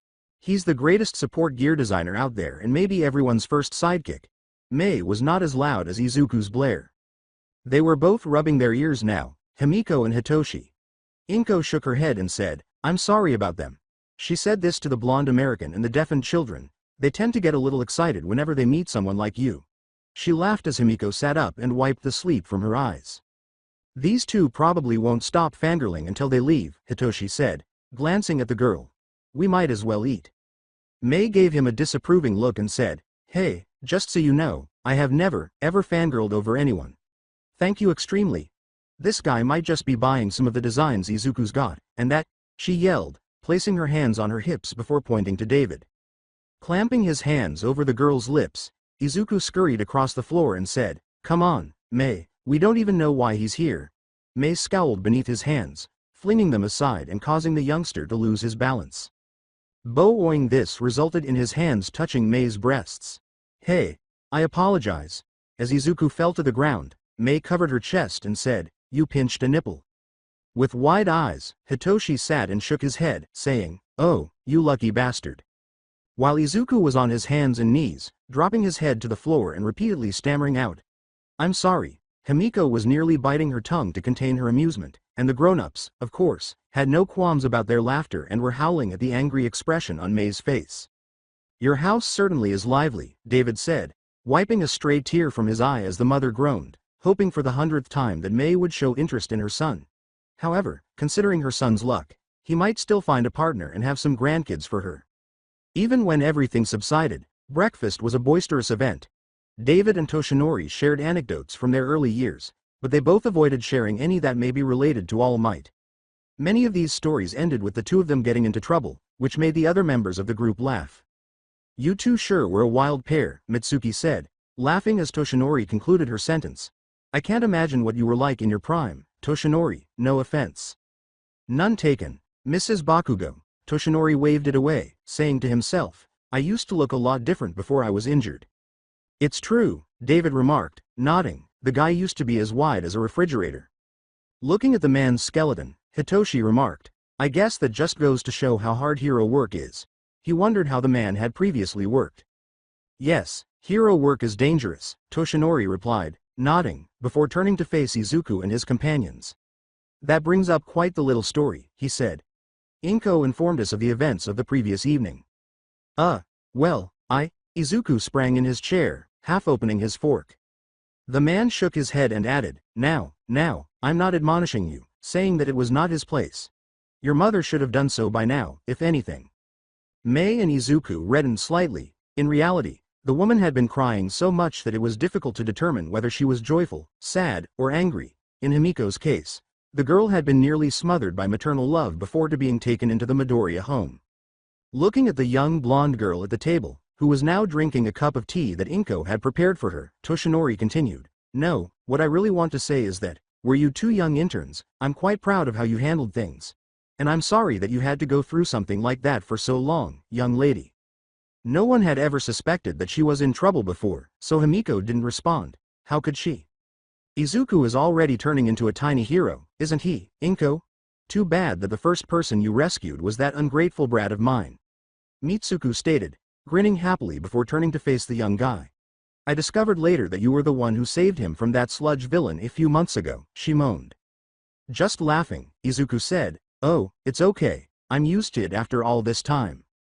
Toshinori pointed out to the moms, young Midoriya, he was prepared to use his quirk on you and everything. If I hadn't stopped him, he would have attacked you. Oh, he what? What exactly do you mean by that?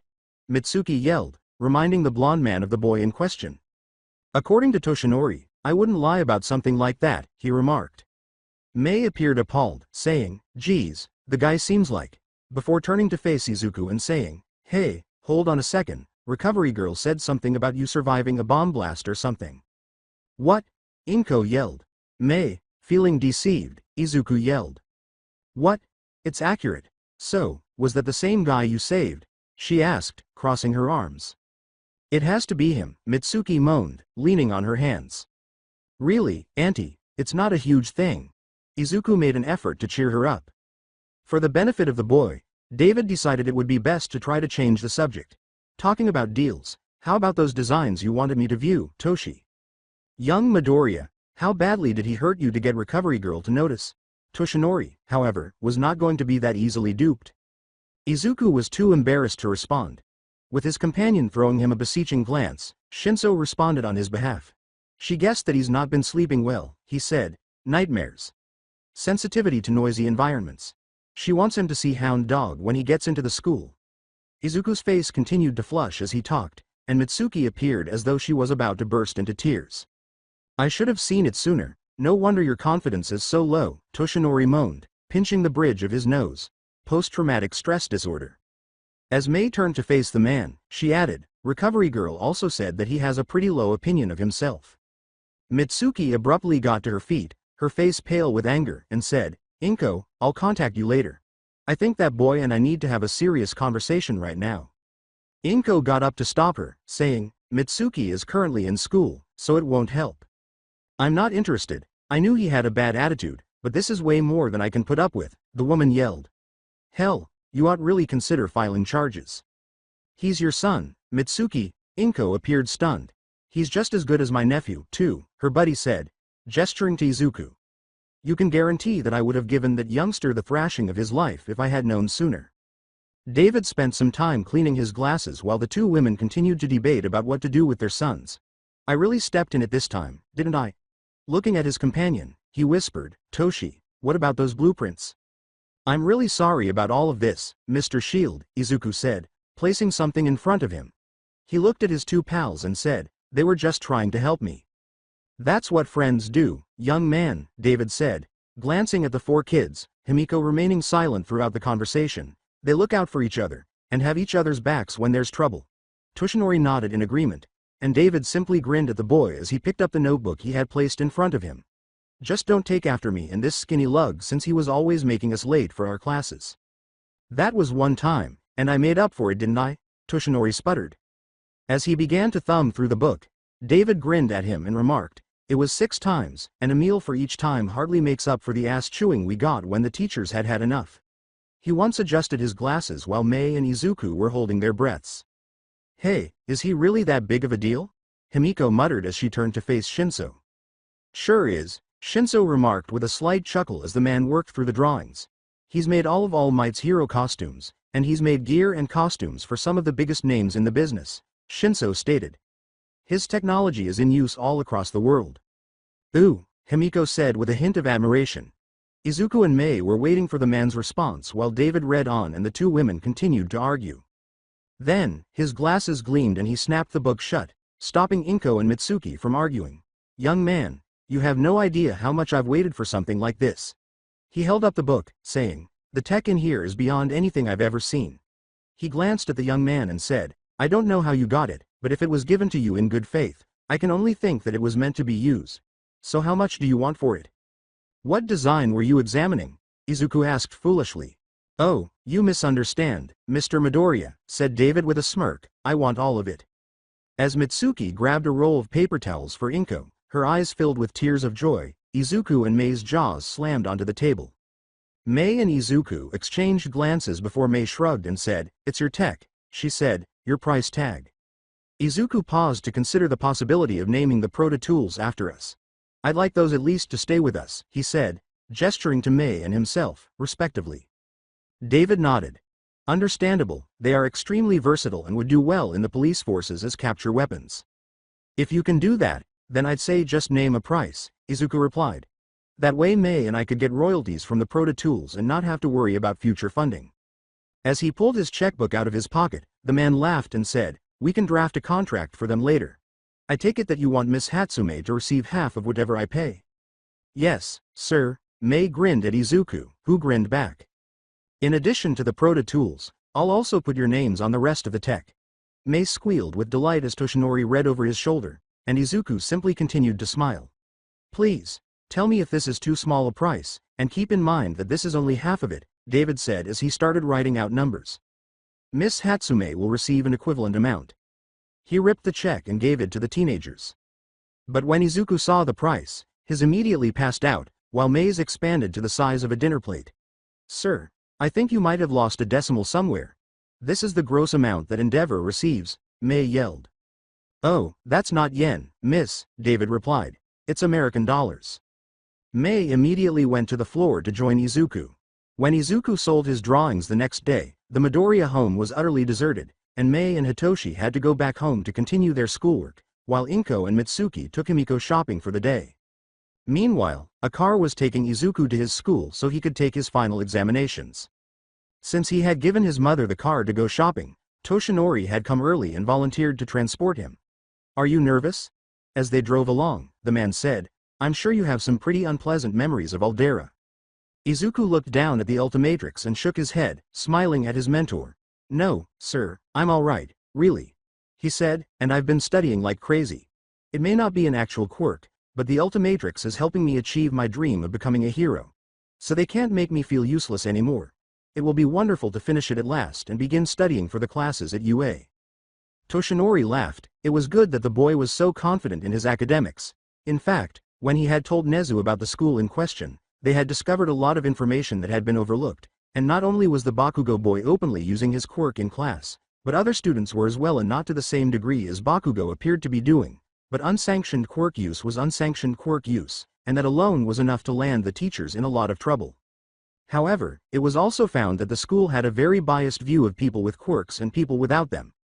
The principal had pulled Izuku's file, and the mammal had been shocked. It appeared that Izuku Midoriya was considered a delinquent on paper, but that everyone with a quirk was viewed as a completely perfect little angel. Toshinori had laughed at this, and he had walked through those halls and found nothing but a cesspit of bad behavior. The middle school would be the ideal place to start expanding UA's educational horizons, and Toshinori thought it was a very good idea. The younger the potential students were, the better trained and educated they would be once they entered the high school. He would see to it that the school was procured and restaffed after the school year ended.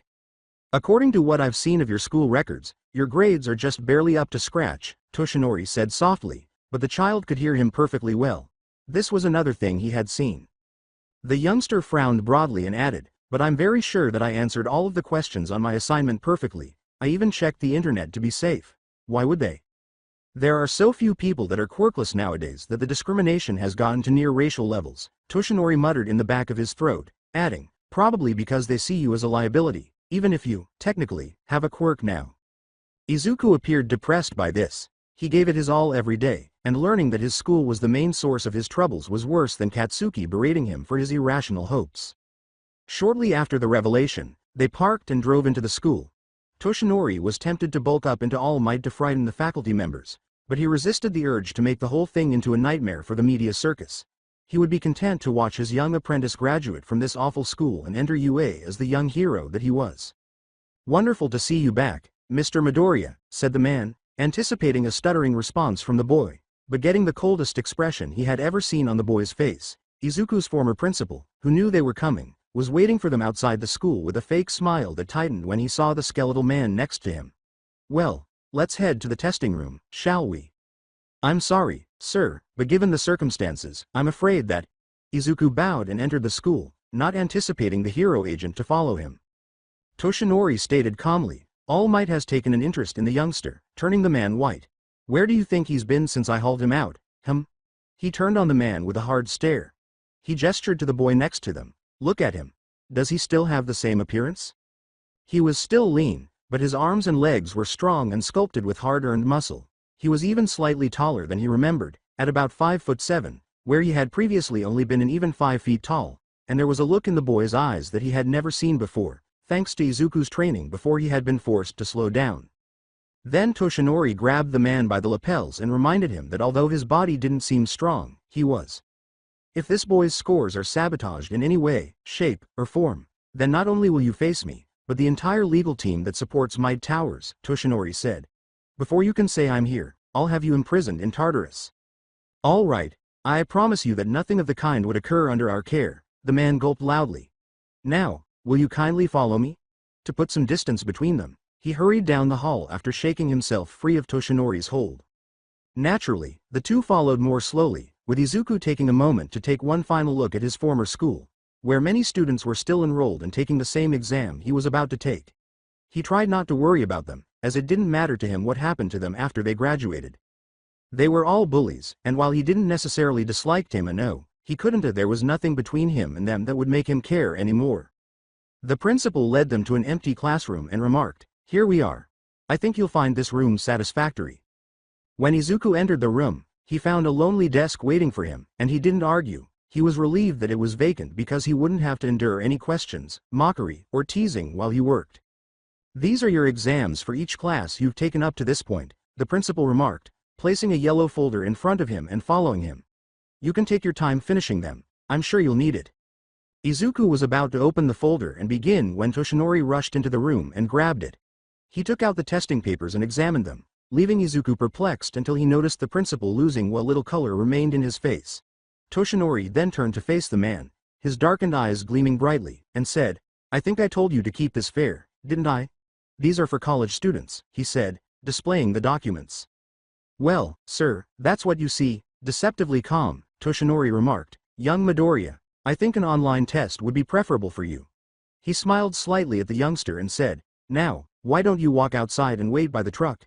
With a sinister glimmer in his eyes, he went back to the principal and said, "I shouldn't be long. This man and I need to have a little chat." Izuku laughed uneasily, and to be honest, he wanted to feel sorry for the principal, but he was unable to do so.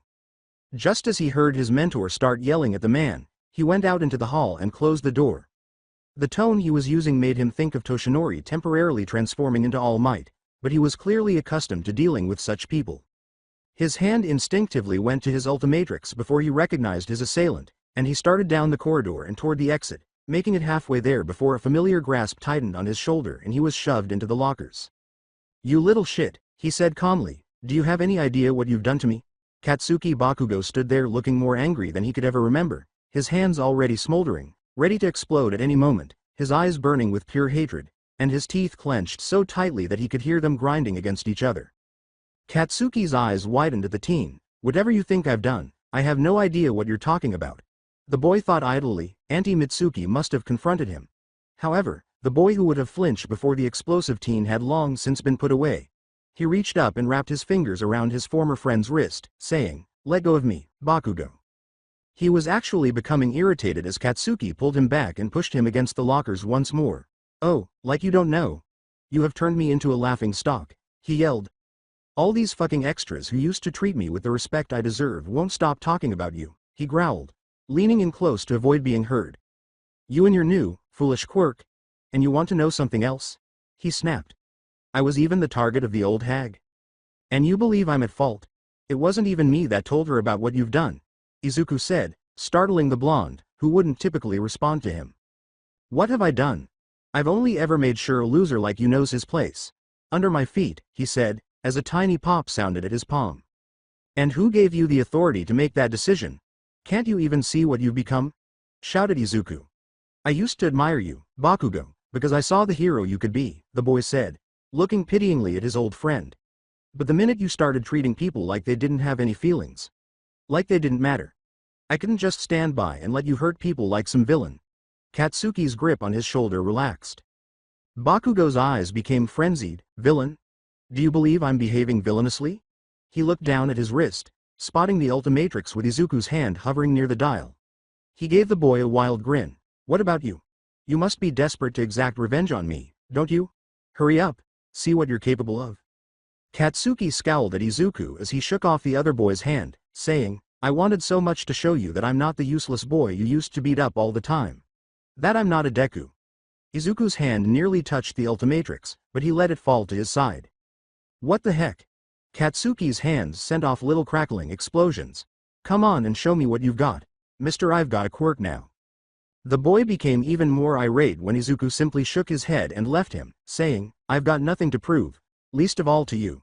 You were never really my friend, I know that now, but I don't. I don't hate you. But from this point on I want nothing to do with you, ever again. The boy left Katsuki completely dumbfounded as he left. Maybe those other students are truly helping with his PTSD? Toshinori thought hopefully as he moved to catch up with the child, who had just completed speaking with the principal and had heard a portion of the conversation. That little shit. Katsuki, on the other hand, was furious and ignoring the man who was walking by. His teeth were gripped so hard that he could taste blood. Okay, if that's how you want to play this, then just wait, I'll destroy you. As they drove into the shopping center, Mitsuki remarked, this is a really nice car. It's lucky that Izuku's quirk allows him to build things like this. She chuckled, just consider all the free things he could construct out of trash.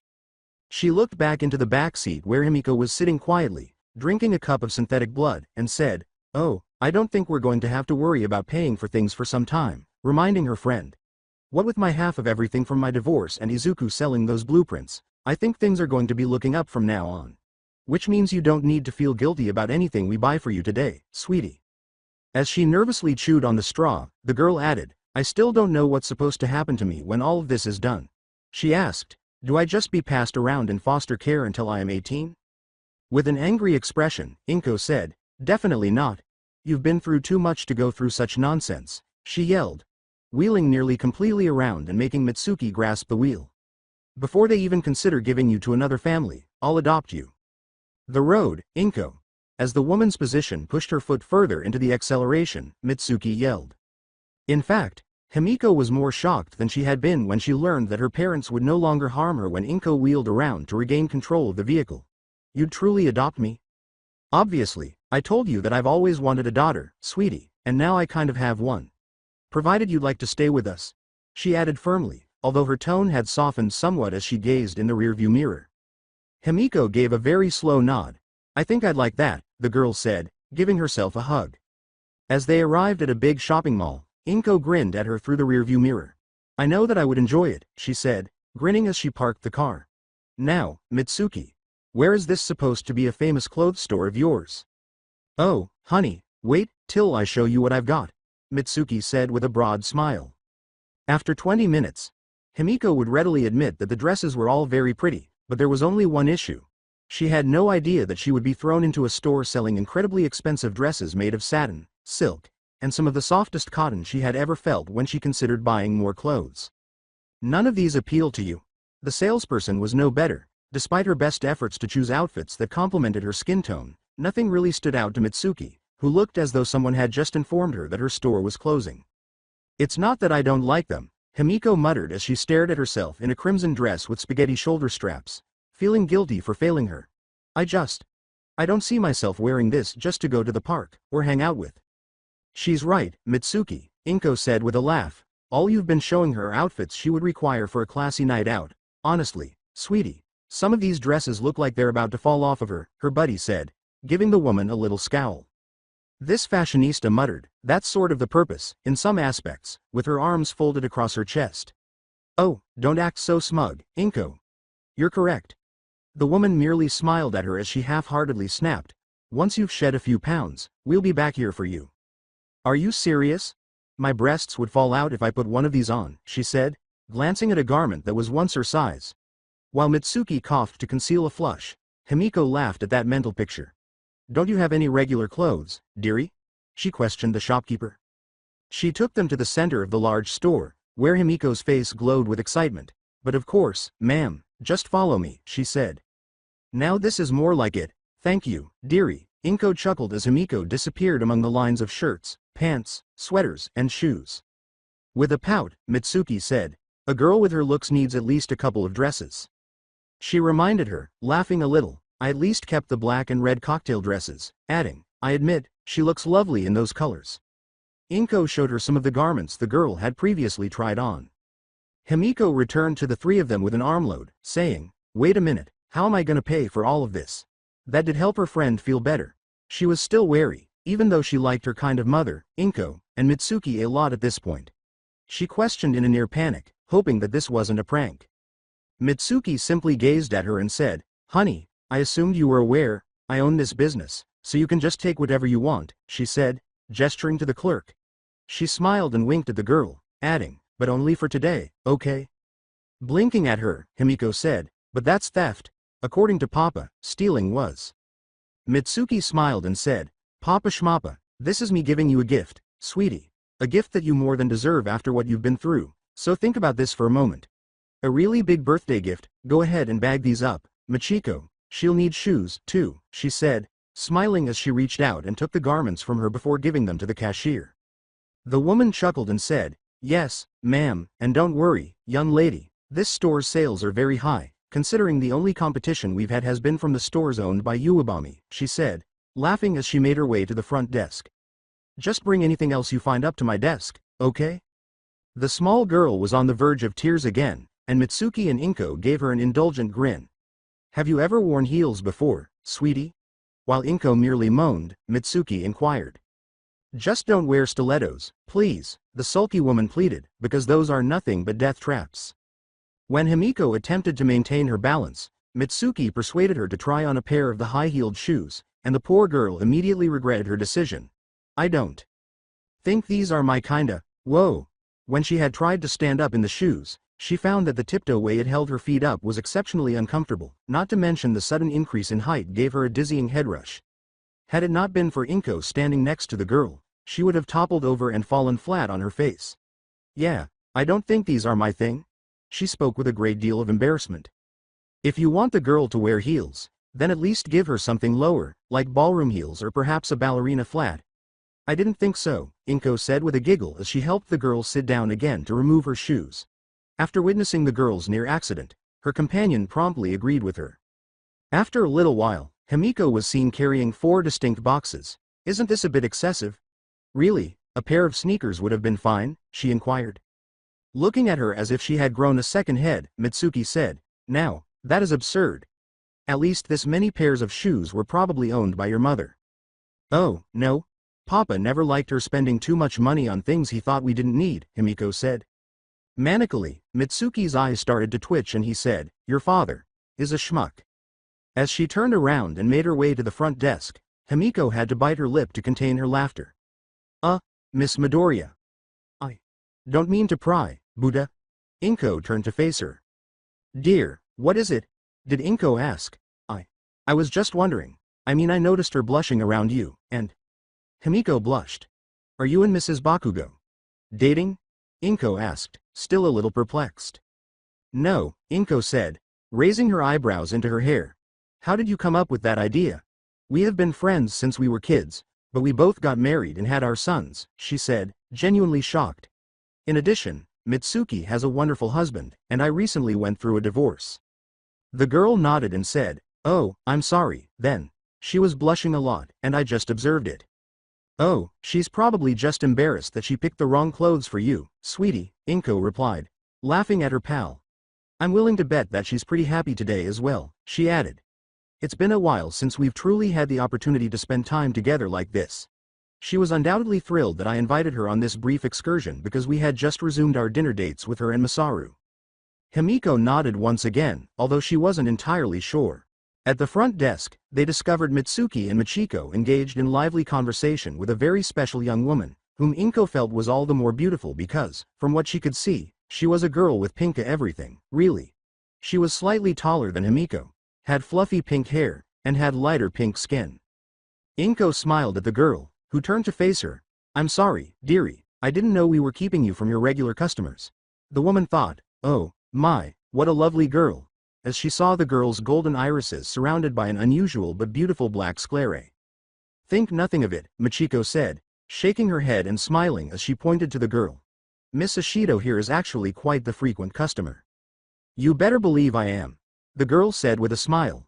"Unlike Uwabami's place, I can genuinely afford the greatest clothes that are sold here." "Yes," Mitsuki yelled abruptly, "thank you.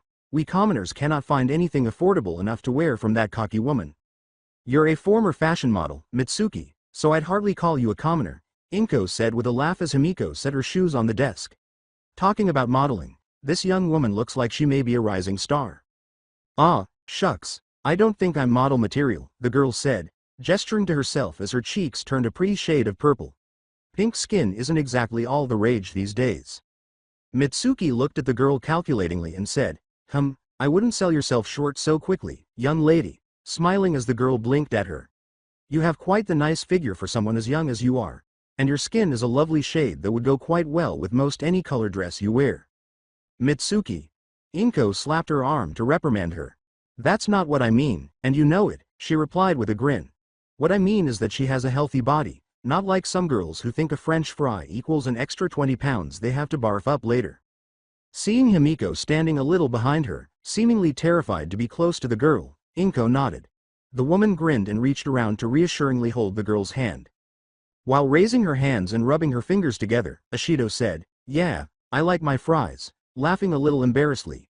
Maybe a little too much, she said, but she was grateful for the praise. When someone recognizes my pinkness, I always enjoy it. However, I'm also attempting to join UA modeling as kind of off limits to me in February, apologies. Well, what a coincidence, Inko exclaimed with joy, our sons are also trying out for UA. Leaning over to the girl, Mitsuki sighed in frustration and added, against my better judgment after I found out what that young rascal of mine's been up to. Do me a favor, if you run across a child with the name Bakugo, give him a nice ass kicking for me, K? I'll keep that in mind, Ashido remarked, giggling once more, before grabbing a little bag from the desk and briskly heading for the door. Well, it was lovely meeting you all. I hope to run into your boys in school. Inko said, already seeing the girl's appearance next her son. When Mitsuki noticed this, he gave her a forehead flick and said, no matchmaking till the start of school. Mina Ashido had just met the owner of her favorite clothes store, and she thought she had what it took to be a model because she liked the way she looked. She was squealing with joy on the inside and out, practically dancing down the street, and she was barely paying attention to anyone else because she was so excited until a big shadow appeared over her. She had not even noticed who was speaking to her when the voice said, excuse me, but it was loud enough to shake her from head to toe. I'm looking for the Springer Hero Agency, she said, slowly turning her head to look up at the giant who was staring down at her. Could you tell me where it is? He was nearly 20 feet tall, with a thick tarp covering most of his face and torso, but when she peered up high enough, she could see his bright white eyes and tusks clearly. She froze, her body shaking violently. When she failed to respond, the monster, whose arm was easily as thick as a tree, reached out from under the tarp and dug his fingers into the building behind her, causing the concrete to fall away as he measured it out. Did you not hear me? I want to know the location of the Springer Hero Agency. Just tell him. She yelled at herself. He'll go away if you just tell him where to go. She tried to speak, but it only came out as a little sound. Why can't I speak? She collapsed on her butt in terror when the debris he had made landed next to her. He said, sounding irritated, you're being really impolite. How come you won't respond? She truly wanted to, but she was unable to do so. Nothing, not even the honking of horns or the dim green flash of light she caught out of the corner of her eye, could shake her out of the fear-induced daze she had been trapped in, and all she could think was that she would perish if this giant didn't provide the answers. If you're looking for the Springer Hero Agency, then you need to go down this road, the big, muscular red man said, gesturing down the road with his left arm. He had as a big, red blur suddenly materialized in front of her. Take a left at the next four-way intersection, and you should see it right in front of you. It's almost impossible to ignore this flashy structure. Number 4 arms. As the name suggests, this muscular giant is not the fastest alien on the planet, but his increased strength and durability put him on par with All Might in terms of power. His tough, thorny hide makes him fireproof, bulletproof, and even bladeproof. The red guy waited in front of her until he was positive the monster would not return, at which point he turned to her and touched an hourglass-shaped mark on his chest. Thank you very much. The giant withdrew his hand and began to leave. The red four-armed man vanished in a blink of green that caused her to shield her eyes, and in its stead was Akita, a child who was not much older than she was, perhaps even younger, who knelt down in front of her and extended his hand, asking, "Are you okay? He didn't hurt you, did he?" he questioned, his voice laced with anxiety. She was so calmed and soothed by his tone at that very moment that she instantly sprang out of her daze and started crying. "Wah, that was very terrific." A blonde man across the street was on the verge of a heart attack when she called the police, saying, "I'm telling you folks, this was Gigantomachia. Send someone over there to tell the Springer Hero Agency that he's on his way." and prepare yourself for some serious harm. When he saw Inko, Mitsuki, and Himiko racing toward them, he said, Boy, that's not gonna look good. He turned back to the kid, who was stressing out over the crying girl, and pleaded, just hug her already. Gigantomachia was a notoriously destructive force. He was apparently naturally tall, but his quirk made it possible for him to grow to a height of more than 50 meters, turning his body into an almost invincible tank. All Might had a suspicion during his fight with his adversary that the creature was the result of his attempts to combine several compatible quirks into one body. Therefore, this individual could no longer be referred to as such. Without a doubt, Gigantomachia was a monster. Toshinori had almost had a heart attack when he saw Izuku dash for the monster, especially when he transformed into the four-armed giant who was just as strong as All Might. Thankfully, the boy's only action was to divert the monster's focus from the terrified girl he was clearly going to hurt if he hadn't provided him with the answer to his inquiry. But when the boy's mother, aunt, and current foster sister showed over, they saw him standing over a very upset girl, and things only got worse. The man stepped in and explained the problem, even though he felt that the youngster deserved a little suffering for frightening him so greatly. When the cops and a horde of media arrived shortly after, the real circus started. Once more, Toshinori expressed gratitude for his connections inside the police stations, which helped to control the gathering. The two kids were the main targets of the media, who were thrilled to learn that Gigantomachia was in the neighborhood. As he received the boy's statement, Izuku told one of the police, "After I answered him, he just seemed to lose interest in us, and went on his way." Another stood by as the girl took charge of the issue and made her own statement. After the two older women had entered the room, she had been much more relaxed. "You're extremely lucky that he did," Toshinori replied. "Gigantomachia is dangerously unpredictable, and if he'd been in a foul mood, you could have been added to his extensive list of victims." "Well, I couldn't just stand by and do nothing," Izuku said, blushing, but he gave the man a challenging look as the girl turned to face him. "There's no telling what would have happened, yeah, but if I didn't at least try to answer him, the girl definitely would have gotten hurt," he said. Izuku blinked as the man reached out and hugged the boy, saying, "Your drive to be a hero is incredible, Izuku. But you have to think about situations like this. You didn't even think to let me in on what you were doing." Toshinori shook his head, saying, "I'm not angry that you saved the girl, kid, but rather that you simply left without telling me." He pulled back and looked at the boy, saying, "And if you'd been hurt because I could have acted but didn't, I'd never forgive myself." Sir?" the skeletal guy asked as Mina looked away from the officer questioning her. "Oh, I'm sorry, miss, we didn't mean to ignore." "Please, don't be too mad at him," she begged. "If I hadn't froze up the way I did, then that guy wouldn't have started getting angry, and your son wouldn't have gotten involved." "A son?" They both looked at one another and blinked. As the girl worried about her lip, Toshinori grinned at them both and said, "You shouldn't feel bad about freezing up in front of Gigantomachia of all people.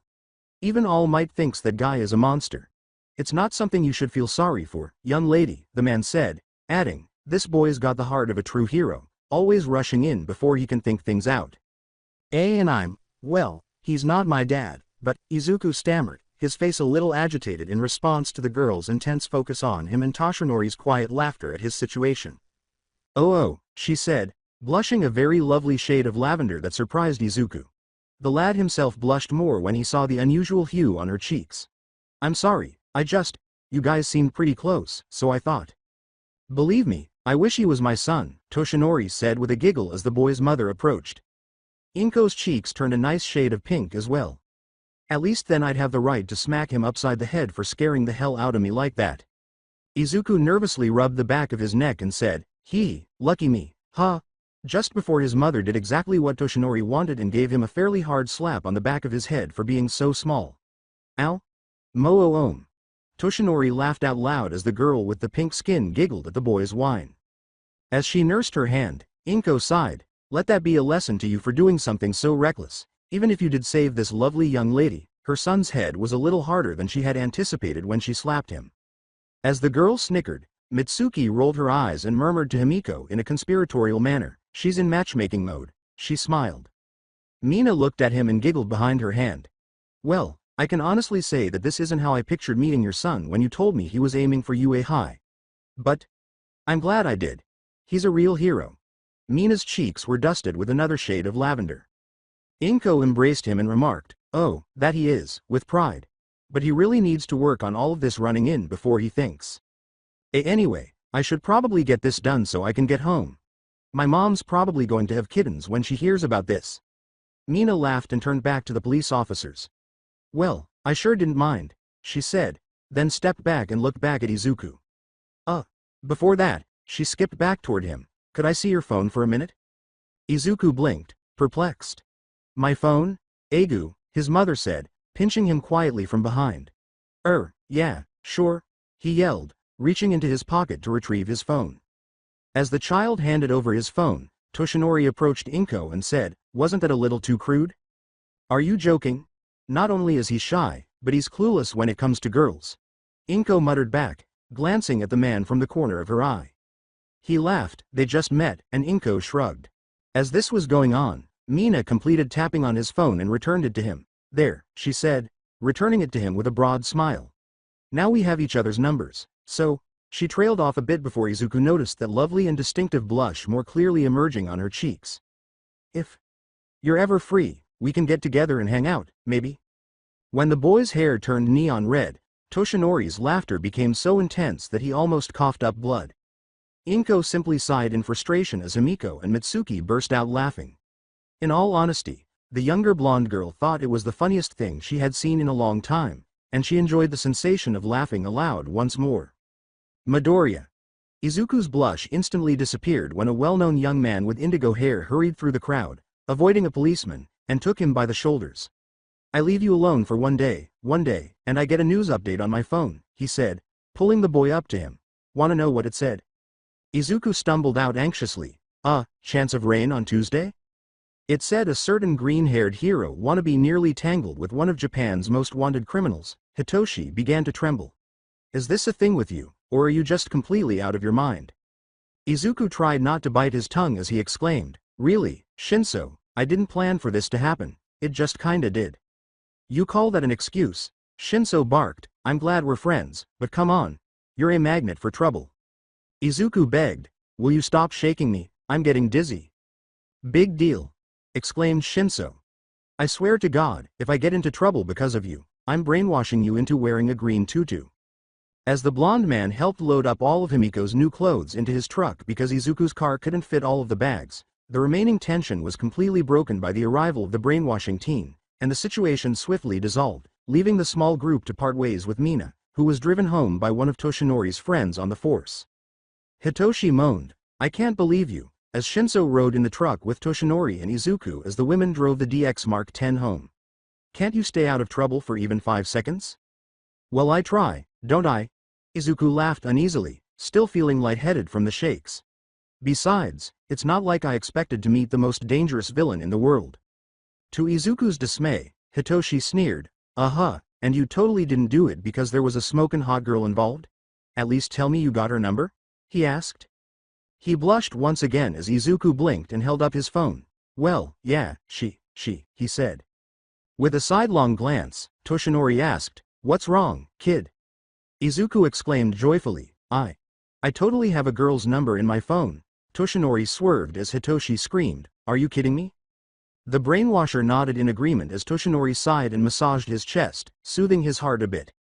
Young Midoriya, you are going to give me either a heart attack or an apoplexy, the guy stated. Besides, don't you have young Hatsume's number in there? I have 2 girls' numbers in my phone. Izuku's face brightened once more, and he appeared on the verge of tears before Hitoshi let out a moan. In an attempt to avoid talking about girls in general, Hitoshi said, how did your exams go? Did you pass? When Toshinori drove Izuku home after they left the school, he took the test online, and it went as smoothly as it could have. It was even easier than he had thought it would be. Graduating would be a breeze for the boy. Hitoshi knew that his school's assignments were very loose, therefore he felt confident in his own academic abilities. Not even bothering to mention that she had passed her examinations, Hatsume called Izuku on the way home to say she was heading over to celebrate the end of their middle school careers. Izuku and Mei helped Himiko with her exam that night, and after confirming that she had passed, Izuku practically gave her the answers by changing into a small, gray, frog-like creature with enormous eyes. How many forms do you have? Himiko had asked. The Midoriya home was once again a flurry of activity. After ordering pizza for the evening, Toshinori was rewarded with the sight of some extremely content teenagers gorging on 2 or 3 of them. As Izuku nibbled on a slice, Toshinori told him, enjoy it while you can, because tomorrow is when we put in more combat training. Hitoshi glanced at the individual. Hey, do you think I could tag along? He responded, I know I can use the support item Midoriya gave me, but it wouldn't hurt to learn how to handle myself in a fight. Toshinori grinned. I don't mind a bit, young Shinso, and laughed. It'd give young Midoriya a good opportunity to fight someone he doesn't have to worry about hurting. Mei laughed. Pretty sure a punch from Mr. Muscles here would hurt Shinso just as much as it would you. With a hint of gratitude in his voice, Toshinori shook his head and said, what I mean is that young Midoriya takes care not to hit me full force when we spar because of my injury. He pointed to the taller boy and said, with Shinso in the mix, he won't have to worry about any serious damage aside from some bruising and maybe a split lip or two. That's something for which I am grateful, he said. With a simple smile, Hitoshi said, I think I can handle that. Inko was nevertheless concerned. Just don't push them too hard, all right? She inquired. Oh, and Izuku? I was thinking about moving close to the school. Would that be all right? You know I don't mind, but, he sighed, if I get in, I'll be staying at the dorms. You really don't have to.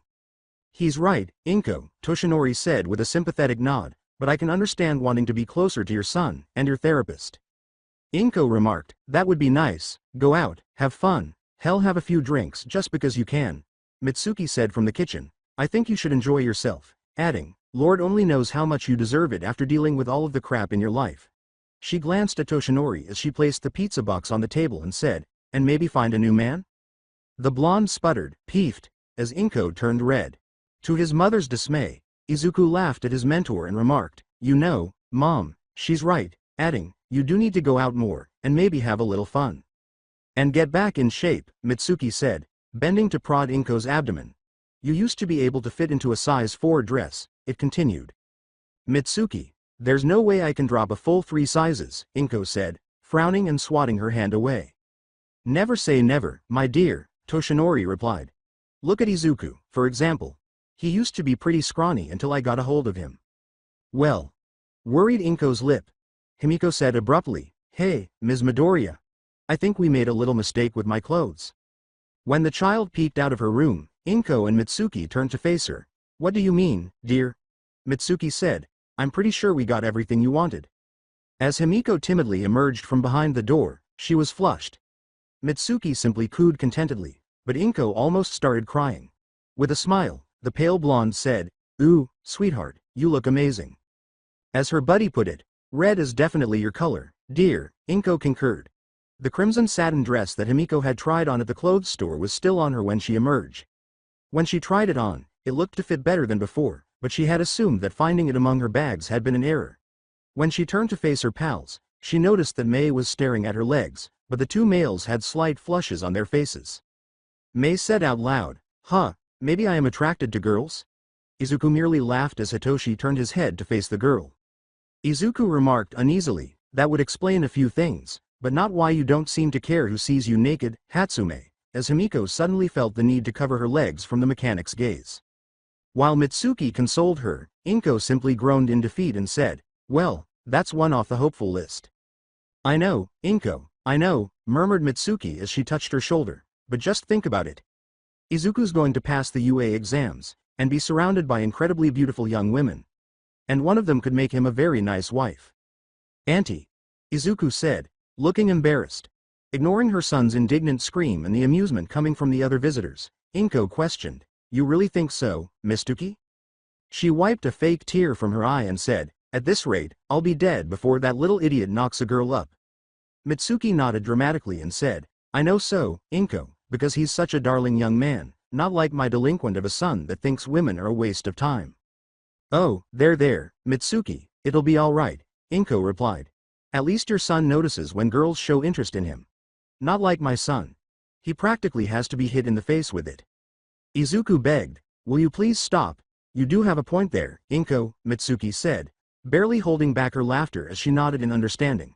That lovely girl, Ashido, was practically drooling over him, but he didn't even notice until she asked for his phone, and even then he didn't think she was interested, she said to the now tittering woman. At this moment, Izuku wanted to crawl into a hole while Himiko was laughing and clinging onto the wall with one arm while holding her stomach with the other. Shinso and Mei were crying with laughter. Too much laughter had already caused Toshinori to vomit up a mouthful of blood. Seriously, Just stop, please. That was it. Mitsuki and Inko both started giggling at the boy. As the laughter went on, he groaned. I hate you guys so much right now. And what do you mean Miss Ashido was drooling? She didn't look that interested to me. Maybe not romantically, kid, but she definitely wanted to get to know you more. Toshinori laughed and wiped his lips with a tissue. Not to stereotype, but it's been my experience in the hero business that women tend to fawn over their saviors. Some of us do, Mitsuki acknowledged, but not all. Ashido seems like a strong young woman, and not one to fangirl over someone that saves her. She chuckled, but then again, she sure was making goo-goo eyes at Izuku. She was not, complained the boy. In any case, what girl would be attracted to me? He pondered, after all. Ashido was stunning. Anyone may be enthralled by her eyes alone. Izuku was startled out of his reverie by Inko's giggle. So you liked her eyes, too? Izuku added, I said that out loud, didn't I? As he turned to face the grown-ups and his laughing companions. Hey, I'll readily admit that I thought she was hot, Himiko replied, taking a seat in the last armchair. The girl, mindful of her new attire, grabbed a piece of pizza for herself. But I thought she had great legs. Izuku nudged him. What? You know you looked, too, and Shinso smiled and remarked, nice boobs, too. Mei laughed at the boy's flushed face and said, oh, come on, you've touched mine more than once. You've also seen them, so why are you still shy about it? Izuku yelled, you have absolutely no shame. Mei leaned on him and replied, ah, you love that about me and you know it, with a broad smile. Yeah I do. Damn it, Izuku said, lowering his head as he attempted to argue. At the boy's expense, the gathering erupted in laughter once more. The household of Ashido. The girl's mother sighed as she scrubbed frantically, but oh no, there's nothing but hooligans, ruffians, and monsters running amok on the streets. I can't believe you had to go through something so frightening, Mina, she said as she and her daughter stood at the sink doing the dishes. Honestly, you would think that with all my prowling around this area of Japan, villains would be laying low. Mom, calm down, I came out of it okay, Mina remarked, smiling slightly, laughing at her mother's dramatics. To be honest, I would have been better off if I hadn't froze up when I did. The guy was just asking a question, and I couldn't even answer him. Her mom grumbled, that's hardly the point, darling, she said, if that young man you told me about hadn't stepped in, you could have been seriously hurt. And where were the so-called heroes? Nowhere to be seen. She's right, Mina, her dad replied from the living room. Unless we're talking about the top 10 tiers, then most of your heroes nowadays aren't worth the paper their licenses are printed on. He continued, and I saw the news earlier. That Springer Hero Agency. It was totaled. Apparently that Giganto what's-his-name tore the place apart, and he's still on the loose. Mina shuddered and brightly remarked, good thing I got away then. Mina, her mother said, looking at her with concern. You know we wouldn't mind if you just went in for general studies? She questioned, observing her daughter's anxious expression. Are you sure you want to try out for the hero course? Looked down at her soap-stained hands, Mina shook her head and said, relax, Mom, you know I've wanted this since I was a kid, adding, besides. With looks like mine I can't say I do well in the business world.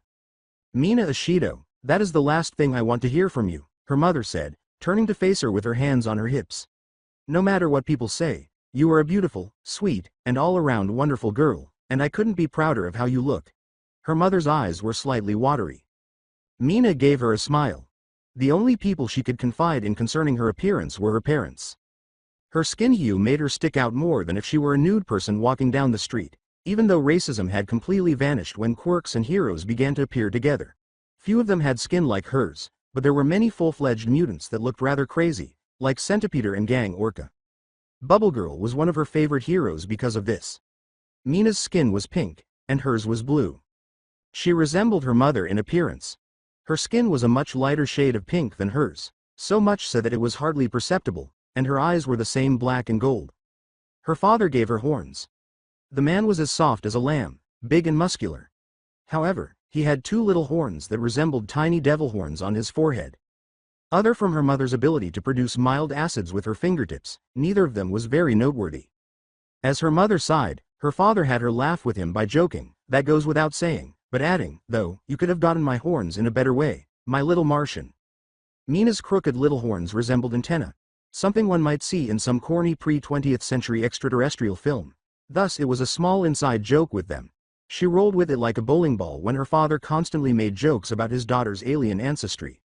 "What about this young man that saved you?" Her mom responded, "Didn't you say he had a mutation-type quirk that turned his skin bright red, and gave him 4 arms and eyes?" Mina shrugged and said, "Yeah, it was nuts to see someone like that," with her head drooping slightly.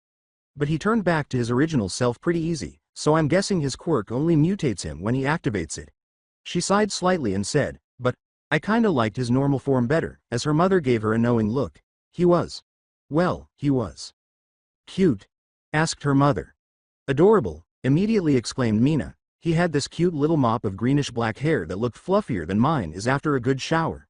She chuckled as she pointed to her cheeks, "and he had these freckles on his cheeks that made cute little diamonds on his face and, he had the greenest eyes I'd ever seen on anyone. I even met his mother, and they were nowhere near as green as his were. And he—" "Why are you guys laughing?" While her father was laughing away from the couch, her mother put a palm to her lips and tittered a little. As her mother calmed down, Mina smiled and said, "Come on, guys, what's so funny?" "Ahem, Mina, are you sure you're not crushing on this boy?" she questioned, coughing into her fist to contain her laughter, as her daughter's eyes widened like saucers. "Oops, looks like I hit the nail on the head," she said. Mina crossed her arms in an X form and shook her head, saying, "Mom, no way. I'm not the kinda girl to go falling for the first cute face that pulls the old prince on a white horse spiel." "That's not how it sounds to me," her dad said. "I want to meet this kid. I at least need to thank him for saving my daughter." When the man shrugged, Mina simply crossed her arms and looked at him. "Why? So you can pull your whole intimidation act on him?" she questioned. "Daddy, come on." The poor guy looked really timid after his quirk deactivated. "Like, he went nuclear red when I said that I put my number in his phone," she remarked, stepping into the living room and leaning over his shoulder. "Oh, the innocent type?" Her mother chuckled. "That's just the kind of boy you like the most, isn't it?" "Come on, I mean it," Mina sighed, rolling her eyes. "Besides," she scowled. "Besides what, honey?" her father asked, glancing over his shoulder at her. Looking down at her arms, she said, "Guys, let's be honest, look at me. Would you bet that I'm the only girl in the United Arab Emirates with skin like this? Now you listen to me, Mina, if that boy, or any other boy or girl, has issues with your skin color, then they're not worth even mentioning, or remembering for that matter." Her father got up, turned around, and put his enormous hands on her shoulders. "As your mother said, you're a perfectly beautiful young lady, and anyone should be happy if you gave them the time of day." "The owner of the clothing store I like said I could be a model," Mina whispered, wiping away her tears as soon as they appeared. "And she used to be one, so." "See," her father said, trying desperately not to come across as arrogant, "we're not the only ones that think you're a beauty." After giggling, Mina leapt across the back of the couch and gave him a hug, saying, "Thanks, Dad." As promised by Toshinori, Izuku and Hitoshi were thrown into fighting training together, with Hitoshi's fragile body being worked on as well. For the rest of January, the 3 of them spent each day in the man's own gym, where they practiced mixed martial arts and worked on their muscles. Izuku would return home weary but not worn out. Toshinori was now aware that pushing the boy too hard was not a good idea. At the same time, Inko herself went to the gym with her friend and foster daughter, following Mitsuki's advice. The woman had started working so hard that Himiko was afraid she would commit suicide on multiple occasions, but her buddy supported her the entire time. In contrast to Izuku and Hitoshi, who both appeared to be in good health by the end of the month, Himiko had to remind herself that one of them was truly her foster brother for the time being. Hitoshi no longer looked like a twig, while Mei worked on a number of inventions that would allow her to enter the support course with relative ease. Although his arms had significantly bulked up like Izuku's, the vedette's body appeared more slender than that of his violet-haired comrade. But his strength was equal to Izuku's, who had shown a vicious left hook during their training. Ultimately, the UA entrance tests are held in mid-February, came. With a proud smile on his face, Toshinori led the 3 of them to the entrance of UA. "You've all done wonderfully up to this point," he told the kids, "but I feel like I should have been able to do something more for you, young Hatsume." The girl with the crosshairs simply smiled at him and said, "Ah, don't worry about it," dismissively. "Thanks for that, because I probably wouldn't have met Izuku if it weren't for you." The 2 boys had Proto tools placed on their shoulders when the guy turned to face them. "You 2 look like pros already," he observed, and the boys simply grinned. "Just remember, use your heads, use your training, and you won't fail." Hitoshi said, "Yes, sir," bowing slightly, "thanks for everything." Yeah, Izuku said, nodding. Thank you for taking a chance on us. I meant what I said, young Midoriya, and now I can extend that same sentiment to you, young Shinso, Toshinori remarked with a simple shake of his head. He then grinned at the boys and said, you will be heroes. Great heroes. He also said, greater than All Might ever was at this age. A little choked up by the man's sweet remarks, Hitoshi simply laughed and replied, now that's going too far, Mr. Yagi. Izuku, knowing that the man truly meant what he said, started to cry a little. Nervous? The woman queried the blonde girl, as Himiko and Inko were experiencing a similar situation. A little, she said. Are you sure you don't want me in the hero course? Are you sure you don't want to go to the hero course? Inko asked, smiling slightly. I don't mind that you want to go in for general studies, dear, not at all. She shook her head before reaching over and squeezing the girl's hand and saying, but this is the start of your life, sweetheart, not mine. If the general studies course is what you want for yourself, then that is what you need to take. She looked over her shoulder at the trio that was talking to Toshinori, and added, just like Izuku wants to be a hero, if you want a normal life, then that's fine. I can't and won't force something you don't want on your shoulders. Before giving her a hug, Himiko smiled and added, you know, I wish you were my real mom. I think I want to try out for. Move it, Deku, was the loudest shout they had ever heard, and they both startled. Inko frowned as she turned to see her best friend's son advancing. He obviously had plenty of space to walk around the group, but he appeared determined to crush her son and his small group. She complained, I am not letting him get away with that today of all days, and hurried on, her handbag wielding a weapon. Shinso groaned as the blonde lad snarled at him. Dude, seriously, take the stick out of your ass and go around us, she heard. We weren't even bothering you and you just come up here like you own the place. The youngster didn't seem to remember him at all, and Toshinori appeared prepared to step in. Now, a good threat would likely stop him from acting that way. However, when the youngster was abruptly grabbed off the ground and dragged away from the group, the blonde had already begun to prepare to lash out at Shinso.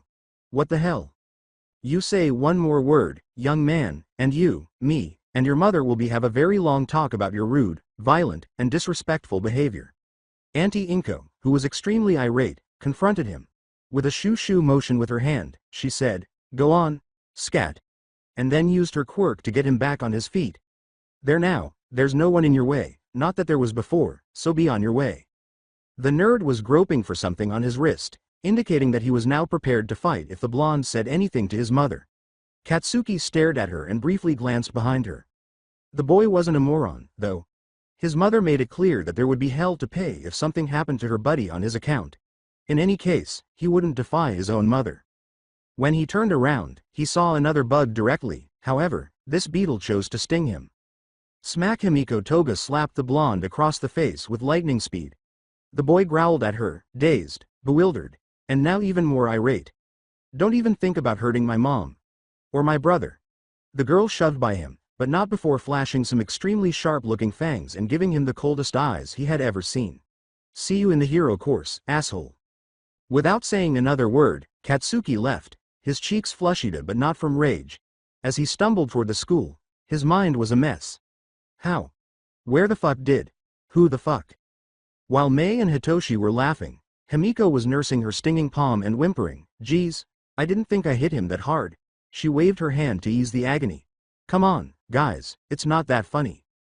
With her arms folded across her tummy, Mei exclaimed, it's hilarious. Oh, God, did you see his face? Priceless? The boy smiled at the girl and said, nice work, maybe he'll think twice before trying to mess with us again. Hitoshi stretched out his fist, and the girl gingerly shook knuckles with him. But Izuku was panicking out. I can't believe you did that, he mumbled. I can't believe you got away with it, he's blasted people for way less. Sorry, Himiko murmured, I just didn't like the way he was snapping at you guys like that. She laughed, reminded me of what my dad used to do to me. I think you did wonderfully, young Toga, Toshinori said with a sly smile, might be the reality check he needs. If not, then this school is gonna eat him alive. He then began to move them toward the school and said, now go on, off with the lot of you. The exams should be starting soon. The girl hung back as Inko asked, and Himiko, dear? Himiko smiled at her before trailing after her pals as Mei and Hitoshi wrapped their arms around hers and Izuku's shoulders. Inko then took the girl's face in her hands and kissed the top of her forehead, saying, good luck in there, Miss Hero. As the party entered the building, Inko smiled adoringly.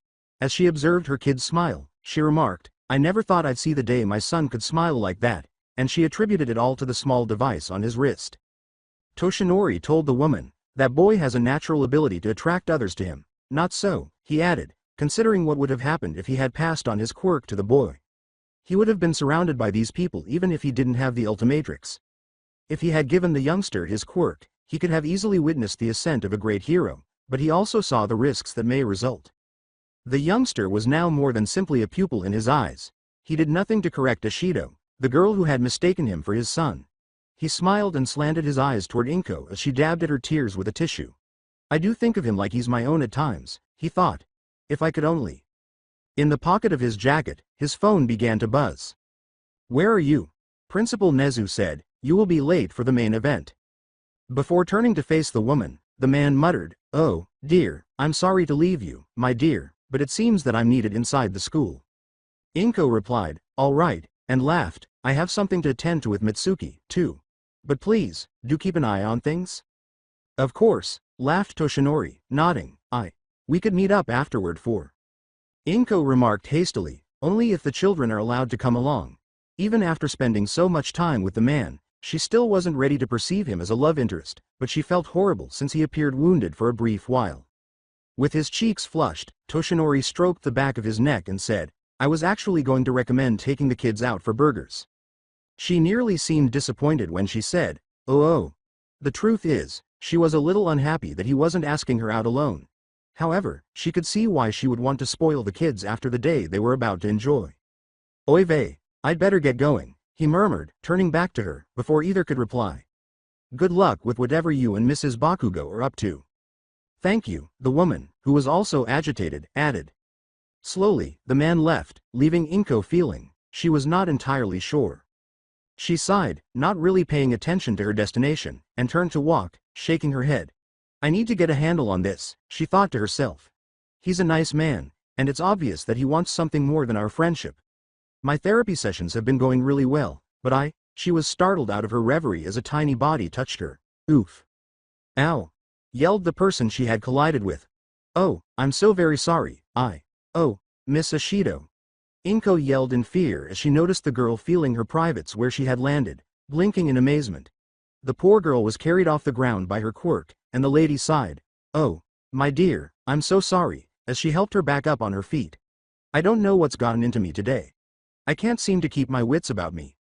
After getting back up, Mina said, "Mrs. Midoriya? Oh, no, I didn't hurt you, did I?" She brushed away her worries, saying, "Of course not, dear. I'm much bigger, after all, and I should be worrying about hurting you. You know you look really good. You've trimmed down since I met you," Mina replied with a tiny smile after having a giggle. "Nah, I'm pretty sturdy," she added confidently. Before checking the clock, Inko remarked, "Oh, I wouldn't say that," with a trace of shame. "Oh, dear, you should get going before the testing starts," she continued, guiding the girl along. "I wouldn't want you to be late on my account." The girl stumbled, "Oh, right," as she rushed on. "Sorry for bumping into you," she cried back. The girl ran into the building, and Inko simply waved. As she turned to go, she moaned, she's such a sweet girl." She was determined to shed a few more pounds, so she had to meet Mitsuki for a quick workout at their gym. Mei had to leave the group early in order to meet Powerloader because the hero and support courses required different written tests for each course. During their testing, Izuku, Hitoshi, and Himiko were all seated in front of Cementos. Near the front of the class, Izuku saw Katsuki, but the youngster ignored him completely. Rather, his gaze fell onto Himiko. The youngster briefly feared that his old friend could attempt to exact revenge on the girl he now referred to as his sister, but then he turned away, his cheeks slightly flushed. Izuku nearly believed he was seeing hallucinations. Bakugo Katsuki. Blushing? Not possible. Speaking of blushing, Izuku was blushing profusely since Himiko was seated next to a certain girl with pink skin. Even though Mina hadn't seen him yet, he felt a great deal of remorse and a great deal of foolishness fall on him because he had never phoned or texted her since he obtained her number. Resolved to talk to her after the test, he shook his head. Fortunately, even without gray matter, the written exam was not too difficult, so Izuku felt secure in his responses. In contrast, Hitoshi was struggling much more. However, he appeared to improve his attitude over time as his responses became easier to come by. Himiko was constantly singing and grinning as she completed her test sheet. About half an hour later, she held up her hand and said, "Mr. Cementos?" "Yes, Miss Toga. I'm done with my test, and I'm pretty confident in my work," she said, holding out her test sheet. "Is it okay if I turn it in and go to the next testing site?" she asked. "Go right ahead. The hallways are marked so that you won't get lost on your way." Cementos grinned and gave her a thumbs up before accepting the paper and said, "Good luck, young lady." "Thank you, sir." She stood up, bowed slightly to him, and then waved to Hitoshi and Izuku before heading out. "If anyone else is confident in their work, you may turn in your test sheets and move on to the next area," Cementos said, laughing as he glanced at the other students. Bakugo, predictably, rose to turn in his sheet and walked out of the room. Izuku turned to face Shinso, who nodded firmly. A taller teenager with dark blue hair and glasses stood up to turn in his sheet before Izuku did, and Izuku trailed closely behind. He heard the silent exclamation, and for the briefest of seconds, he turned to see Mina staring at him. She raised her hand to wave at him, and the surprise on her face vanished into a shy, adorable smile. He waved back and returned the gesture with a faint, weak smile. His attention was drawn to Hitoshi, who had a bright smile on his face. The boy turned in his test and went out into the corridor without saying anything else. As the hour came to an end, eager students crowded into the next section. After locating Izuku, Hitoshi sat down beside him and inquired, "How did you do with the written part?" Izuku worried his lip and replied, "I know that I passed, but just barely." Izuku nodded and sighed as the students continued to stream in. "I did fine, but it's the practical that I'm worried about," he said. "I know that it's combat-oriented, but I don't know how we're supposed to do it. Shooting targets?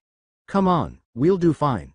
Mr. Yagi trained us really well, you especially, and you've got one heck of a punch even without your quirk going for you," Shinso said, shrugging and rubbing his shoulder.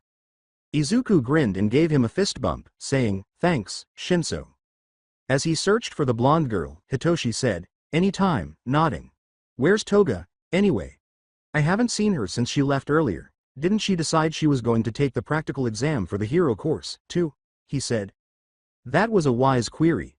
Since Himiko typically stuck quite close to himself or his mother whenever she left the apartment, Izuku understood she wasn't the social butterfly she wanted to be. She was only now beginning to adjust to Hatsume and Shinso's friendship. The girl in one of the lower rows was seated close to a couple of other girls who were pleasantly speaking with her, which was rather unexpected. He could tell that the girl wasn't entirely uncomfortable with her circumstances despite the tight expression on her face. She was making some acquaintances and looked to be coming out of her shell, which pleased him. Just like himself. But when he noticed another female occupying the seat next to her, he swallowed. Once more, it was Ashido. With that enormous, constant smile on her face, she appeared to greet the girl in a really nice way. Izuku pondered wistfully, "I wonder whether she would ever smile at me like that." Head in the game, Midoriya. As one of the teachers took the stage, Hitoshi pushed him, saying, "Things are about to get real." The final pupils had arrived. Present Mike took the stage first, grinning broadly as he exclaimed, "Hey, all you listeners, thanks for coming out." He also exclaimed, "Can I get a yeah?" without using his quirk. Before Izuku could do exactly what Mike intended, Shinso slapped his hand over his mouth and said, "Don't do it." He complained, but a small, "yeah" yell came from below. When both boys looked down, they saw Himiko standing and pumping air with her fist. Mike yelled joyfully, "That's what I'm talking about." The screen behind him illuminated and displayed 3 shadowy images that also appeared on the pamphlets that were placed in front of the students. "Now all you guys and gals are probably wondering what we're gonna throw at ya for the practical, right?" he said before continuing, "Wonder no more, little listeners, because our practical exam consists of a straight-up robo beatdown. As you can see from the screen and the pamphlets in front of you, there are 3 robots that are worth anywhere from 1 to 3 points each." "Huh?" Izuku silently said as he glanced down at his sheet. "But there's 4 of them, not 3? "Misprint," suggested Shinso. "To pass this exam, you will all have to go up against these robots, and smash, smash, smash your way to victory," Mike said. "With each robot you break, your chances to be accepted into the hero course goes up. Get enough points, and you're in." The other students who were expecting to pass mumbled in agreement as Hitoshi stood up and raised his hand, asking, "Sir, could I ask how many points we need to pass?" Mike responded with a tisk, "Sorry, little listener, but we'll be keeping the exact amount to ourselves." He continued, And the reason for that is so that we as your teachers get to see the best you have to offer, instead of letting you lose your mojo after hitting that point cap. So, even if you think you passed, you'll have to keep on strutting your stuff until time runs out. Hitoshi sat back down and fiddled nervously with his proto tool, saying, "Okay, thank you, sir, and sorry for interrupting." Izuku gave him a shoulder pat and laughed. The blue-haired youngster he had previously seen remarked, "I have a question. If this is a misprint, it is a terrible oversight by the faculty. On the printout you gave us, there appears to be a fourth robot that you have not yet explained." Mike said, "Whoa, hold on little listener," with a cheerful tone. "I was about to explain that. That fourth robot is this school's boss robot. However, this one is worth absolute 0 points. The 0-pointer robot can be a challenge, however, so it's best that it's avoided." The teenager said, "Thank you for explaining, sir," before turning around and pointing the finger accusingly at Himiko. A moment later, Himiko yelled and pointed at herself, saying, "And you've been snickering this whole time. It's distracting to the other students. If you're not here to take this test seriously, then you shouldn't be here at all." Himiko's cheeks was beet red with embarrassment as she said, "Sorry." Shinso's and Izuku's blood boiled. Mina confronted the teenager, saying, "You leave her alone, mister. Everyone here is already anxious enough without a stick-in-the-ass turd monkey like you making it worse." "Wha? Turd monkey?" the teenager sputtered out. "And I'd really appreciate it if you left my sister alone," Izuku said, drawing the teen's attention. "She's shy enough as it is." The rigid youngster only gaped at them, but Himiko glanced up at him gratefully. All right, that's enough with the chest-beating ballyhoo," Mike stated in an effort to calm down the situation. "Moving on, we've taken the liberty of setting up several areas for the practical exam to take place. You should have a designated area listed on your printout." Glancing down at his printout, Izuku said, "I'm in Area G." Izuku nodded in agreement with Hitoshi's reasoning. "I'm B," he murmured. "They probably want to keep friends and students from the same schools from helping each other." His companion looked at him and said, "Good luck out there." Izuku said with a nod, "You, too." In her brief 15 years, Himiko had never felt so ashamed. The practical had begun smoothly, and she had even had the opportunity to talk to a couple of other females who shared her desire to enroll in the hero course. However, she was called out for her nervous laughter by the loudmouth with the flagpole up his ass. Thank heavens Ashido had been there to save her. Izuku then virtually glared at the man to get out of her way. She had the impression that a warm, fleece blanket had just been placed over her. She now had to deal with the fact that she, Izuku, and Hitoshi had all been dispatched to different locations to engage in combat. Before pulling a bottle of pills from her pocket, she muttered, "This is not good," as she gave herself a nervous hug while glancing down at her sharp nails. "Okay, there's no need to panic," she told herself. "I'm strong. I know that much, and I'm quick so I can move around these things pretty fast." She used the blood tablets in case of an emergency. They gave her a little strength boost, similar to what happens when she consumes normal blood, but she was unable to use them to shift. She was also hungry. In order to hide the blood dripping from her mouth when it dissolved, she put one in her mouth and drank it fast. A voice behind her asked, "Pep pills?" nearly choking the poor child. Fortunately, the medication had been taken before that occurred. She turned to see Mina standing there and said, "Oh, you're in this area, too?" Himiko was relieved to see a familiar face close by. Mina gave the blonde a worried look after smiling and saying, "Yeppers, I'm here. I know it's none of my business, but are you okay, sweetie?" she said, gesturing to the pill bottle. "I mean, those aren't, like, drugs?" she said. "What? Oh, no way," Himiko said, looking at her. "These are just for well, I guess they're for my stomach." She wasn't particularly lying. After having one, she was immediately feeling better. "Oh, good," the pink girl murmured, her voice a little less worried. "I thought the jerk from the hall might have pushed you over some kinda edge there for a minute." "Yeah, that was really embarrassing," Himiko said, blushing. The girl groaned. "Hey, don't sweat it, I was the one making you laugh, after all," Mina replied. "So, yeah, sorry about that." As their group assembled outside the testing area's gates, Himiko laughed and said, "No, it's fine, really, I was totally freaking out until you started chatting with me. I'm not really good with people, yet, but you really brought me out of my shell." "I can get along with most anyone with an open mind," Mina said with a smile, tucking a fluffy curl of hair behind her ear. "So, that guy with the green hair. That was your brother, right?" Mina asked. My foster brother, yeah, Toga said with a smile, and the girl nodded before recalling. Oh, no, he never called you, did he?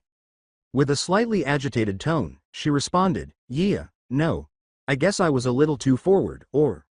No, it's nothing like that, Himiko said, shaking her head. Izu's even shyer than I am. She added, especially around girls he likes, turning the girl's cheeks lavender as she smiled at her. Plus, he doesn't have a lot of confidence in himself, but that's a work in progress.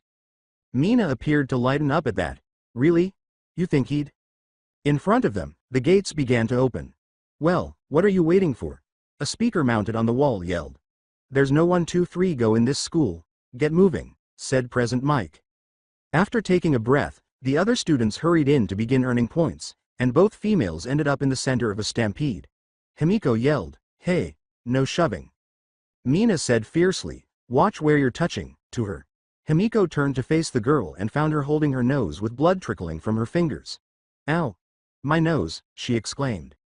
Himiko's need for blood was stoked instantly. Oh no. In order to avoid the girl before she smelled her blood, she turned away and began pushing her way through the crowd. Oh no, no, no, her blood's warm, delicious, sweet aroma called to her like an oasis, and then it hit her like a freight train. No, she leapt up and over the throng of students and away from the alluring smell of new blood in a sudden surge of strength and speed. As she landed, she ducked into an alley and quickly consumed a handful of pills after taking them out of her pocket. She yelled at herself, Himiko, keep it together, it's only a little blood. This is something you can manage, hold it together. As she swallowed the dissolving pills, a viscous red liquid poured from her mouth, and her eyes began to flood up with tears. When the blood tablets filled her, her eyes seemed to shine.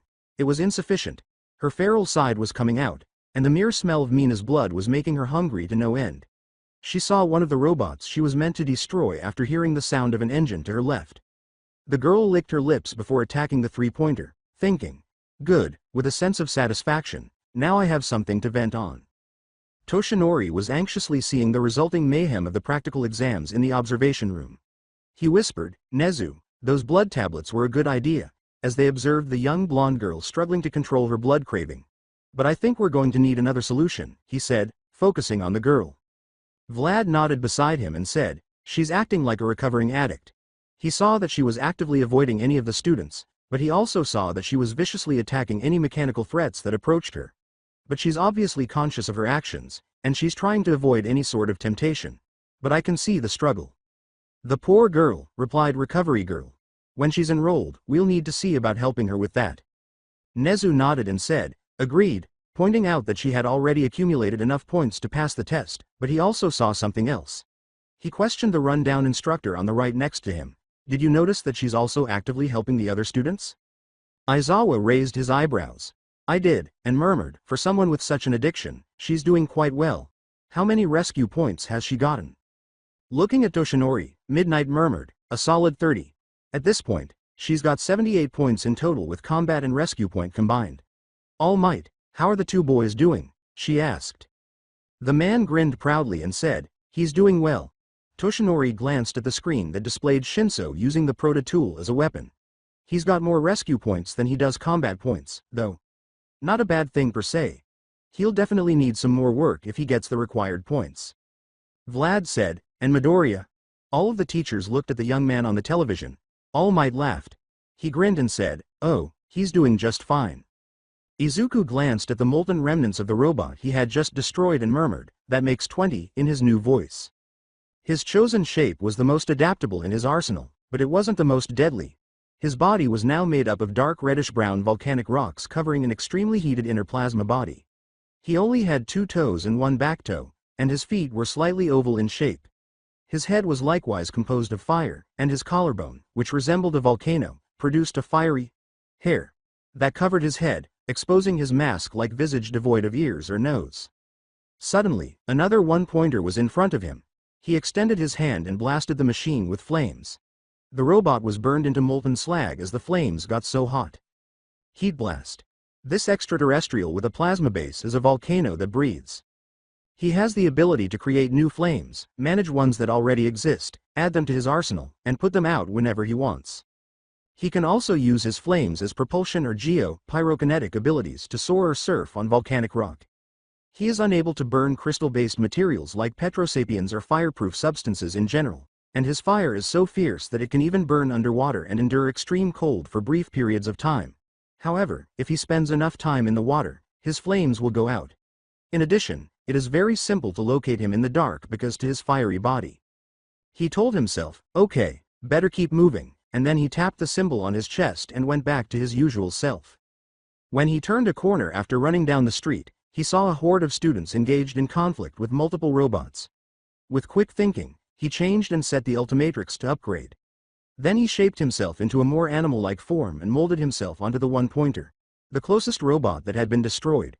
This is more like it, he exclaimed as he fled on all fours, his flanks exposing missile launchers. He had ideal targets in the form of a few stragglers who had not yet joined the mob. He destroyed a group of 4 with his missiles. A 1, a 2-pointer, and 2 3-pointers. The galvanic mechamorph exclaimed, and that makes 30, with pleasure. He's doing well, Toshinori observed, adding with a laugh, he just passed the 30-point marker. He's being rather subdued, isn't he?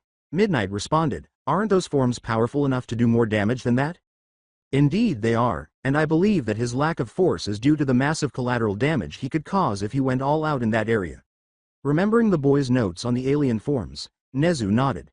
You should know from how he hesitated to use his most powerful form against Cementos when we were testing them. He is quite reluctant to cause casualties. I remember, Midnight said, and with so many students within close range, he wouldn't just cause casualties, he'd cause a massacre. She exhaled, that boy may be dangerous, as Izawa said, but he certainly has a good head on his shoulders if he's holding himself back in this mad dash situation. As Izawa watched the changed youngster rescue another student away from a downed robot that threatened to collapse on him, he said, and that is something that we should be thankful for. Nezu, add 5 rescue points from me onto his count, he said. 5? Power Loader chuckled, that was worth at least 10, he said, that's my vote. That robot could have caused some serious injuries if it had fallen on that poor kid. With a shake of his head, Toshinori said, it was kinda sloppy, so 7 from me. He glanced at Power Loader and said, now, laughing. Tallied up, he has more than enough to pass, he said. Majima, I think it's about that time, isn't it? Ah, you're right, said Power Loader, checking his watch. He smiled under his helmet and said, all right, now we get to see who the real heroes are. He laughed almost uncontrollably as he grabbed a remote control from his seat and pressed the big red button in the middle. The streets of the fictitious cities opened up, letting loose the enormous mechanical beasts inside, and the ground rumbled across the 6 testing sites. The girl had subsided from her blood-induced aggression in Himiko's vicinity, but she was still being tormented by hunger. Fortunately, the robots had given him a useful outlet. However, when she peered down the street, she assumed that one of the larger robots had damaged one of the buildings, and all thoughts of satisfying her raging hunger were tossed out the window when the ground began to shake. She was not mistaken, but the robot she saw was completely different from what she had anticipated. As she turned to run, she cried out, oh, you have got to be kidding me. But instead she ran straight into the last person she needed to see at that moment. Mina had stumbled out of an alleyway and collided with her. Her face and nose continued to smell so wonderfully of blood that Himiko's mouth started to moisten almost instantly. Toga? Himiko yelled, Ashido, we have to run. As the 0-pointer got closer, taking the girl's hand, she began sprinting alongside her. Come on. As she released her hold, Mina yelled, wait a minute, there are still people back there. Himiko came to a halt, feeling chilly. At least a dozen of her kids were rushing out from under the robot when she turned to look at its feet. As she considered her options, she bit her lip. However, Mina had already turned and rushed to assist the escaping students. If she did nothing but watched, Izuku would never forgive her. Damn it, she said as she dashed in the direction of the robot. In the interim, as he fired at the enormous machine, Hitoshi yelled, come on, move your asses, in an attempt to buy the others some time to flee. Hey, you need any help? He said as he saw a boy who appeared to be a praying mantis assisting a girl who had green vines for hair. But someone's caught under some rubble back there, the mantis retorted, but we're fine. Okay, I'll handle it, Hitoshi said without even considering it. Hello, can anyone hear me? He said as he hurried in the direction of the place where the monster had broken through. Shout if you can hear me. Here, I'm over here, a girl's voice yelled at him. I can't get out, as a tiny hand protruded from a mound and waved him down. As the tool compacted back down, Hitoshi mumbled, standby mode, and put it back on his shoulder. All right, are you in any sort of pain? Any trouble breathing at all? He questioned, crouching as he arrived at the pile and discovering a very small girl with dark hair buried beneath a massive slab of concrete. He noticed no blood, only a few small wounds and scrapes. Please, I don't want to die, shroom. The girl moaned. I can hardly breathe, shroom. Hitoshi started working. The slab of concrete was barely supported by another piece underneath it. As he started to attempt lifting the slab, he thought, she must be caught on something. He advised her, if you feel at any time that you can move, crawl out if you can. If you can't, just stay put, and I'll keep trying. Okay, I'm going to try to lift this now. But the robot, shroom. He glanced at the enormous machine behind him. Don't you worry about that oversized toaster, said Hitoshi, perspiring a little as the machine passed them by. It looks like it doesn't actively target people. He knelt down and grasped the concrete. Ready? The girl nodded at him. Okay, 1, 2, 3. He planted his legs, lifted with all his might. It didn't seem to be paying attention to them, as the massive treads it moved with rolled beneath it. The female did not move, but the slab did. I still can't move, shroom, she said. My legs caught on something, shroom. Hitoshi remained silent out of concern that he would lose his hold and crush the girl if he distracted. As he raised the slab higher, his legs screamed in anguish and his arms burned. The huge slab finally topped and began to descend in the opposite direction of him. He dropped it from his grasp and knelt down to examine the girl. He discovered that she was unable to get away because her left leg was pinned down by another, smaller slab. Before calmly bending down to remove the block and assist her in standing up, he reassured her, okay, you're gonna be fine, now. Attempting to place weight on her leg, she let out a yelp. Hitoshi crouched down in front of her and said, hop on, cursing himself for not seeing it was hurt. The girl whimpered a little and obeyed, putting her arms around his neck. Gyun felt a wonderful, soft pressure against his back, and his face flushed. Disregard it. As the girl lay on his back, he mentally muttered, ignore it, Shinso, cute girls don't like creepers. Avoid being creepy. Avoid being a jerk. Damn, she's so light. He got to his feet, placing his hands beneath her knees. The girl muttered, I'm sorry, shroom. I'm pretty heavy, aren't I? With a smile over his shoulder, Hitoshi said, now come on, let's find you some help. He shook his head. Nah, not a bit. Many of the teachers were cheering the young brainwasher as he escorted the girl to safety inside the observation room. Himiko and Ishido, meantime, were trying their hardest to guide the escaping kids in their vicinity. The two girls were fortunate to discover that the giant machine had only one gear, forward. If you avoided its path, you were safe even as it smashed and slammed through buildings. Sadly, terror often triumphed over rationality, and the two females attempting to control the mob were struggling to do so. Mina yelled, stop pushing, as a student rushed by another, causing them to fall to the ground. She tried to keep the gathering moving while helping them get up and heading out.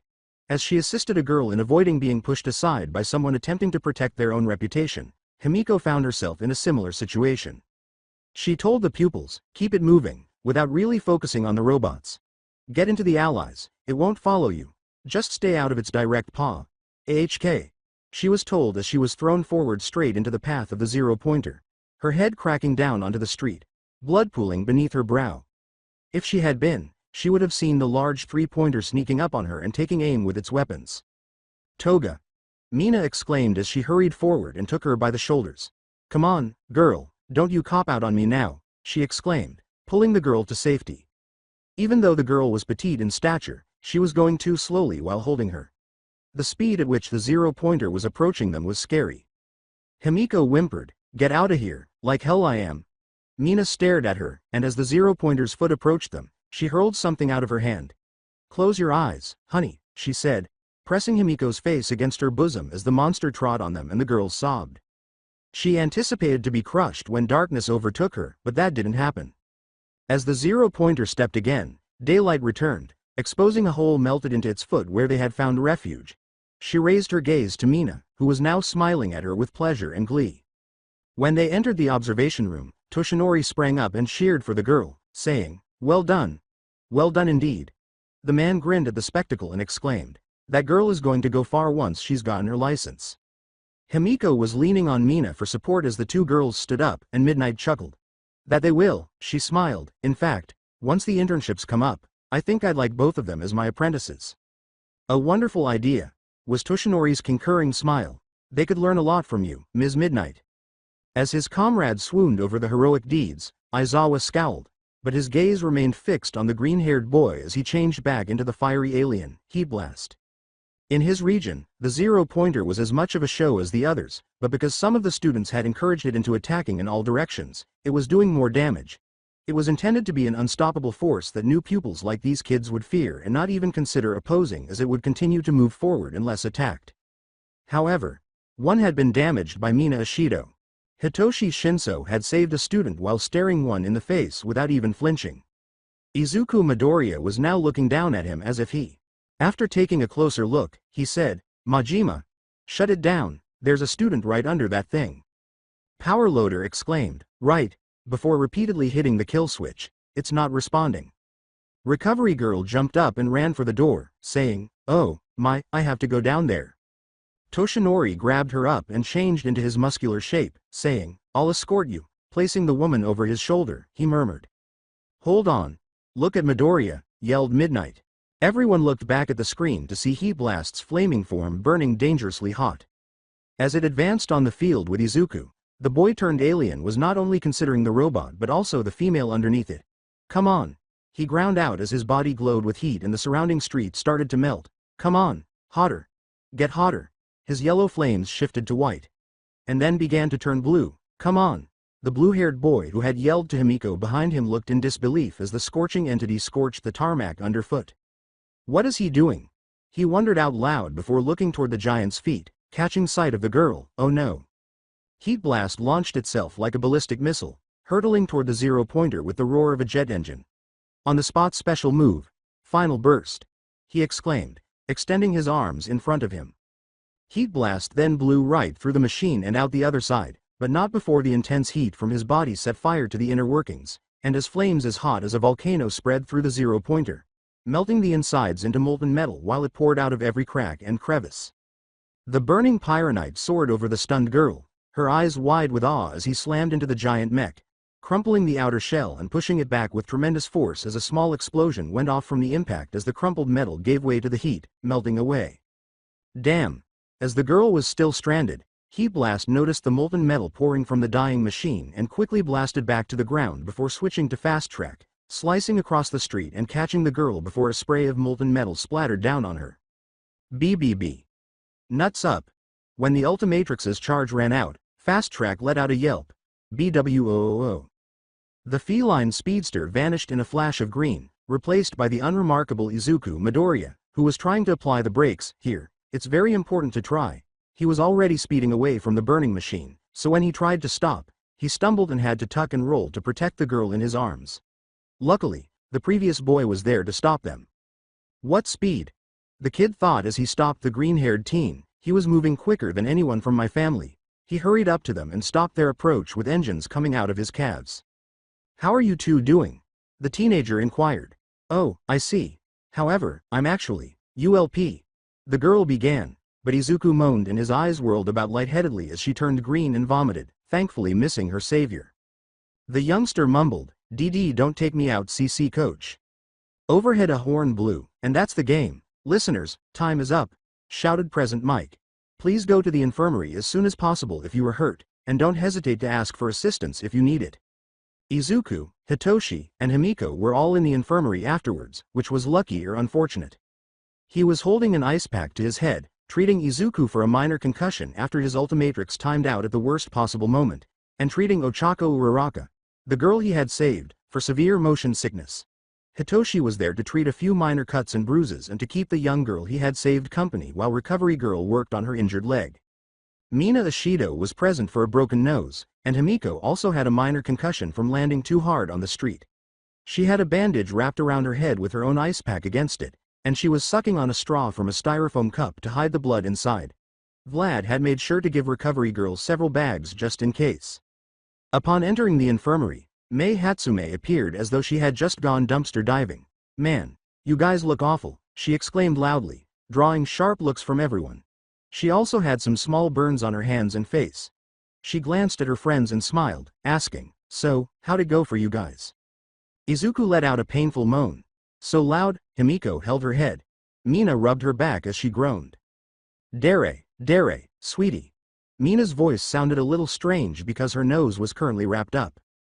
What on earth went wrong with you? Hitoshi asked since he was the only one in any shape to actually inquire. What did you do? Light up the classroom. Playfully poking out her tongue, Mei stroked the back of her neck and said, yeah, I kinda did, yee. When Hitoshi turned to face her, Izuku sat up and gave the girl a look that said, really? The brainwasher shook his head and said, my god, why can't I have normal friends, and not these whacked out maniacs? Before groaning and collapsing back into the bed. Ah, you love us and you know it, Mei laughed.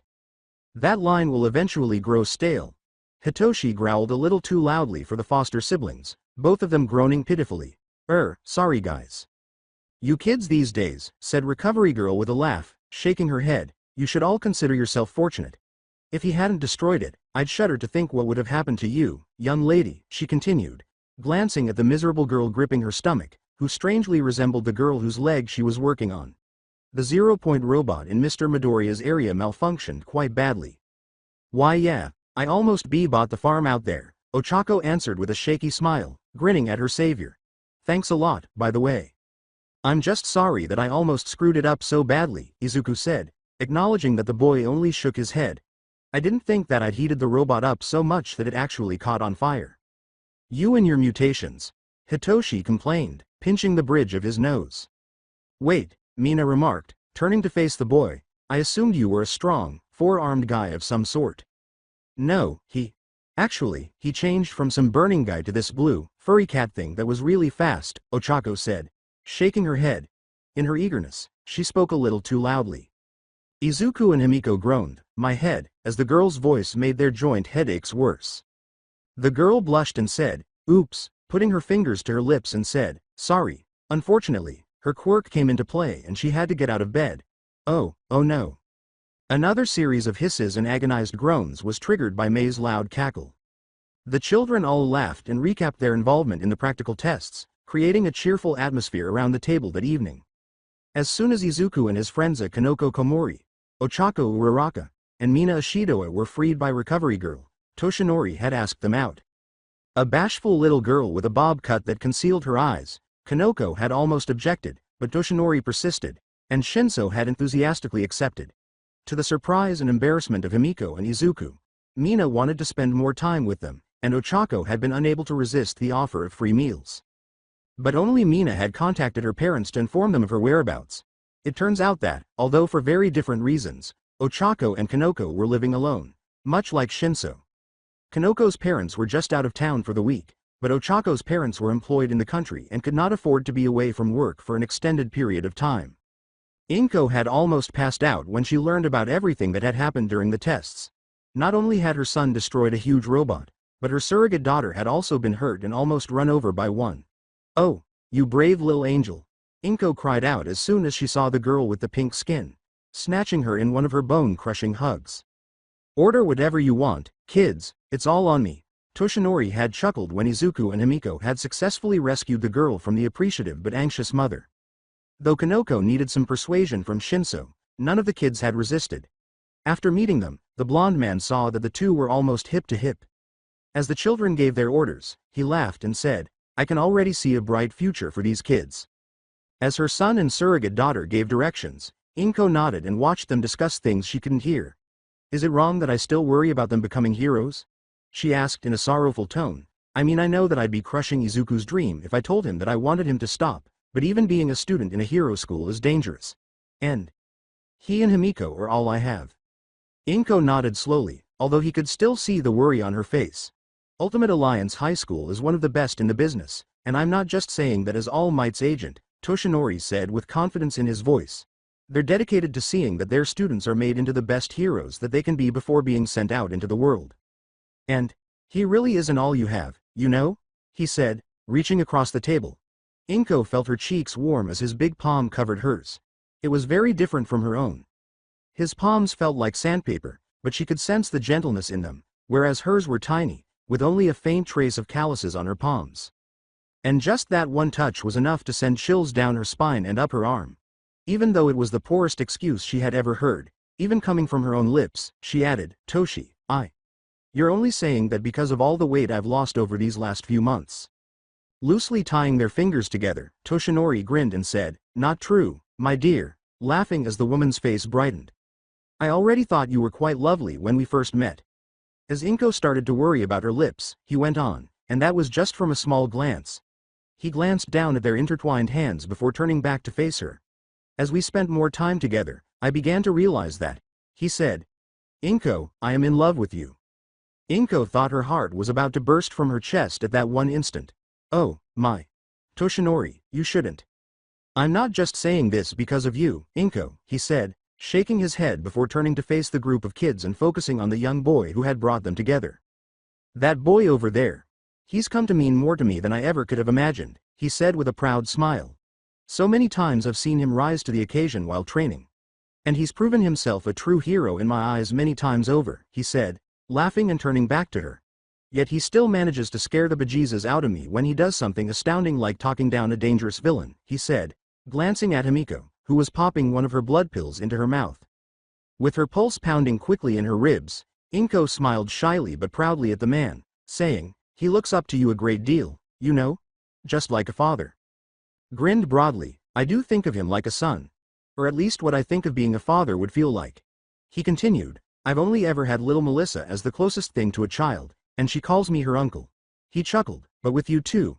I feel like I'm actually part of a family."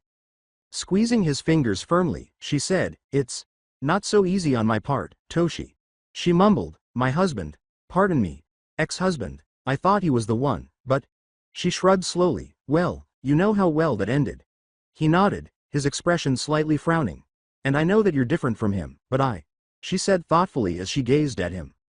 The woman squeaked as he replied, "I'm not asking us to run over to the nearest chapel to get hitched," and he covered their hands with his free one. "I'd love nothing more than to take this as slowly as you want." "We haven't even been on a proper date," she said with a smile back. "I bet I can fix that," Toshinori remarked, smiling at her and seeming somewhat challenged. Do you think you'd like to try?" he asked. "You know that my lawyer called yesterday about sending her somewhere else?" Inko said, laughing a little. "I'm quite the mess, you know," she reminded him. "I've only just started my exposure therapy, and that's not even counting what Izuku's going to have to go through." She shivered. "And there's all this paperwork I need to get through concerning little Himiko." "Nezu would never allow that." Toshinori scowled before grinning and said, "By the way, you avoided the question." "As long as you don't mind a broken little family like mine?" Inko grinned and rolled her eyes. "I think I'm up to trying." The smile on Toshinori's face said, "Not broken, just unique." "In the interim?" Himiko questioned, almost biting her tongue at the slip. "Hey, Izu?" As she picked up her tray of food. "I'm probably wrong again, but is there something between Inner Mom and Mr. Yagi?" "I really hope there is," Izuku replied, turning to face her with a radiant smile. "He asked her out on a date not long after meeting us," he exclaimed, blushing with joy. With a tinge of romance too alluring to ignore, Mina said, "Ah, that's so sweet. I was wondering why he acted like your dad sometimes, but I didn't think he was romancing your mom." Hitoshi simply shrugged at her. "I don't really think he's had that much time to do much romancing," he remarked, passing Kanoko a glass. He was startled when he felt her accidentally put her fingers around his. Sorry, Komori." She covered it with her free hand and yelled, "And no, P porcini eep," as soon as she finished speaking. The first person to chuckle was Mina, who said, "Was that a pun?" "Oh, don't be embarrassed, it was cute," Kanoko said, nodding shamefully. "Porcini is a type of mushroom, right?" May responded. "My dad took me to an Italian restaurant once, and I think those were part of the main dish." "I kinda like making mushroom puns," Kanoko stammered, nodding, her face smoking hot. My quirk, mushroom, makes mushrooms grow, so I thought it would be funny." With a little smile, Hitoshi said, "Well, I don't mind it." "I think it's cool," Izuku remarked, trying not to become too excited over her quirk. "If you don't mind, I'd..." May leaned over and gave him a head bump. "Ow. May, what the heck?" Izuku exclaimed. "We're celebrating tonight, doofus. No quirk research until we get into UA," she warned. She glanced at Kanoko and Ochako, who are... He loves doing quirk analysis on any new quirk he comes across. Heck, he broke mine down in a few seconds after I explained it to him, and gave me pointers on how to use it when I'm making new babies. When Mei said the word babies, Hitoshi and Izuku exclaimed, "She means her support gear," which caused the girl to frown at them. Mei yelled at them, "Anyway, don't think you two are safe," she continued, gesturing toward them, "He'll harass you for hours." "How come you haven't asked me about mine, yet?" Mina inquired, laughing as she gave Izuku a gentle shoulder bump. Izuku started to say, well, I was gonna, but Mei's glance interrupted him, saying, well, Mei's gonna hit me again. "Mei, don't be mean," Hitoshi told her. "Or the next time I use my quirk, I'll make you wear one of those frocks Mrs. Bakugo stuck Himiko in." Mei gave him a furious look and said, "You just try it, Buster, I'll—" Hitoshi simply smiled at her as Mei's eyes went blank. Then she shook her head quickly as her eyes refocused. She shivered and glared at the fellow, saying, "Yeesh. Why you?" As she stepped in between them, Ochako exclaimed, "Oh, come on, let's relax and savor the food." Kanoko squeaked, trying to diffuse the tension before they clashed. "I'll second that," she said. While preventing Mei from squelching the smiling brainwasher, Izuku and the gang chuckled. He chose to switch tables after noticing that the two adults were still conversing. However, they had some matching up to do because the majority of the booths were occupied and all of the tables were two-seaters. Mei took a seat with Ochako, while Hitoshi sat with Kanoko. He attempted to sit with either Hitoshi or Mei, or possibly Himiko. Mei grinned and added, "Himiko, you sit with us, too." One of the few four-seaters was the table they had taken. Izuku smiled slightly and grimaced at Mina before saying, "You can go ahead and sit with the girls, if you want." With an expression of feigned indignation, Mina said, "What, moi? Leave you to sit by your lonesome? Mr. Midoriya, just what kind of woman do you take me for?" Izuku was flung and said, Even though he had to put up with Mei's antics every day, dealing with girls was still new to him. He was also growing accustomed to women being nude, but it didn't assist him when it came to talking to a girl like this vibrant, vivacious ball of energy. She said, taking him by the elbow and pulling him to a spare table while balancing her tray in the other hand. The touch of her hand on his skin gave him goosebumps. "So," she said, laughing when the kid smiled nervously at her, "Himi babe told me that there was a reason behind why you never called me." He soon found himself sitting in a chair across from the bright-eyed girl, who had taken her seat with a beaming smile. The girl laughed even more when Izuku's face suddenly turned pale and then bright crimson. I'm so sorry, it's not that I didn't want to, she said as a delicate pink finger lifted up and touched him on the nose. He felt as though a static shock had just been applied to his nose. The girl told him, "I'm not mad," with those amused eyes. "Himiko just told me that you're way shyer than she is, so I couldn't stay upset for long after hearing that," she said, smiling and leaning on her hands. "So, what do you say we start over from here?" she asked, batting her lashes together. Blushing, Izuku said, "From here?" Before reaching for her shake, vanilla was her favorite, and taking a long swallow, she exclaimed, "Yepers," beaming and softly hitting the table with her palm. "So let's start like this," she continued, extending her free hand to him. "Hello, I'm Mina Ashido." As he tentatively extended his hand to receive hers, Izuku nearly giggled and let out a little snort. "And I'm Izuku Midoriya," she said, gently taking his hand, her cheeks flushed a cheerful lavender. The girl grinned at him and said, "It's very nice to meet you," before putting down her big order of black pepper French fries. "Got any fun hobbies?" Izuku was concerned about his lip. Well, I think it's fun, so I guess my hobby is analyzing different quirks and how they can be used," he acknowledged, like how Himiko uses her quirk to transform into others. From her table, Himiko yelled out, "Izu, please keep that aspect of my quirk to yourself," she begged. "I'm begging you here." "Sorry, Himiko," the kid said, rubbing the back of his neck shyly. He laughed and then returned his focus to the girl with the pink skin. But, yeah, I love analyzing Q quirks and how they can be used," he said. "That sounds like a really interesting hobby," Mina said, her lips slightly lowering, like something a super smart guy would do. "Me, not so much," she sighed, then her shining smile reappeared. "But I totes love dancing," she exclaimed. "It's one of the ways I keep myself in shape." Her gaze strayed to his bare forearms, noticing their muscularity, a small detail that made her want to lick her lips. "But you look like you lift a lot of weights?" she asked, suppressing the slight urge. "Not really," Izuku responded, flexing his right hand. "I mean I do a little weight training, but I mostly just did a whole lot of cleaning." Izuku was unaware of the deepening of her blush. "Cleaning made you ripped?" Mina almost yelled, shocked, almost slipping out of her chair. What specific cleaning did he undertake to obtain such firearms? She pondered absently. Izuku laughed and turned to face Toshinori and his mother. Well, yeah, he said, nodding, but when I think about the pure hell I went through, I think I would have preferred dancing. Mr. Yagi really put me through the ringer to get me in shape for UA. When the skeletal man appeared so friendly, Mina grinned at the two adults and said, oh, I don't know, laughing. He seems like a really nice guy, she muttered dreamily as she observed him and Izuku's mother having a lively conversation. You know, if they do end up together, I hope they're happy. By the way, if you like dancing so much, Izuku said in a quiet nod, hoping she was correct. He unwrapped his burger and said, maybe you should look into some fighting styles that incorporate dancing? Is there something like that? Mina said excitedly, blinking owlishly before leaning nearer him.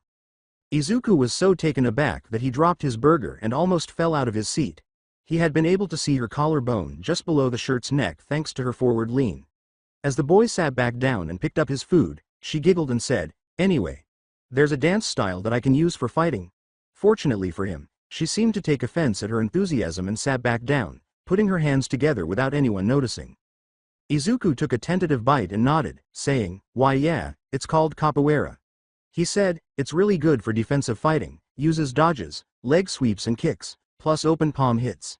He took his phone out of his pocket and typed something on the screen, saying, but if I had to compare it to anything, then I'd have to say it's a lot like breakdancing. He turned the screen in her direction. Mina watched as a combat unfolded on the television, with one man twisting, tumbling, and hitting his opponent with powerful blows.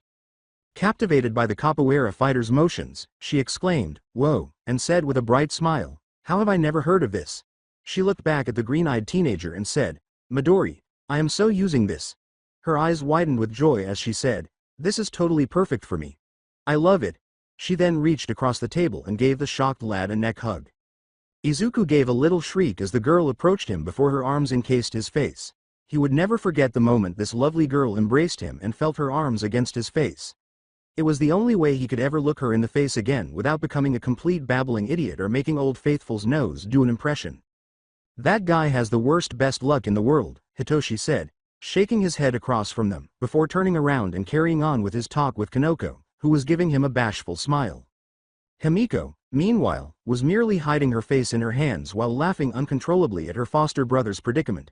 The guy's seen me naked dozens of times. May muttered around her straw as she pouted toward the two. I still don't get why he keeps reacting like that, she said, glancing at Ochako.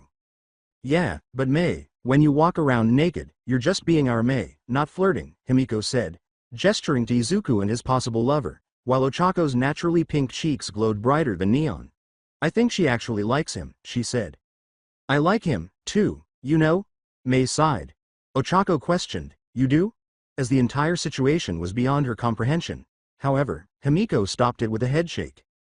The blonde reminded her, not like that you don't, adding, to be honest, I'm more scared of you molested than Izuku is. Huh? Ochako exclaimed, his face growing redder every second.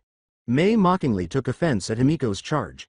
With a faint sneer on her face, she turned her nose up in the air and exclaimed arrogantly, I would never molest you, I'd ask first.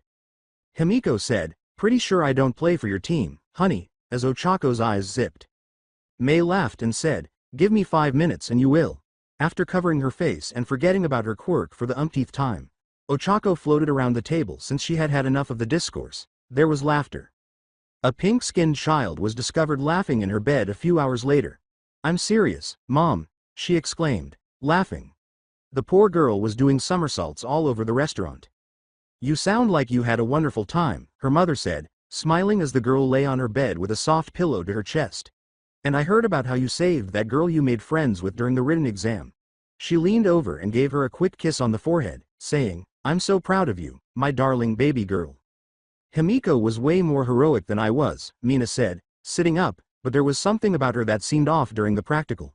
She tapped her chin thoughtfully, it was like she was trying to avoid me or something, because she went totally savage on the robots right up until some jerkwad knocked her down and gave her a concussion. I wouldn't worry, dear, her mom replied, whatever the problem was. She sounded like a perfectly lovely girl once you got to know her. Mina cheerfully concurred, I think so, she wasn't even alarmed by my appearance. With a gentle tap on the girl's head between her horns, the mother scolded her, saying, Mina, stop that. I told you that no one is going to care about how you look. We'll see, but you know mutation types like me always catch a little flack? Mina replied, rolling her eyes and speaking in a skeptical tone. And, did any of the friends you made today say anything that could be interpreted as a slur? She asked, crossing her arms and furrowing her brow. With a mischievous grin, the girl laughed and said, honestly, I spent most of the night teasing Himi's brother.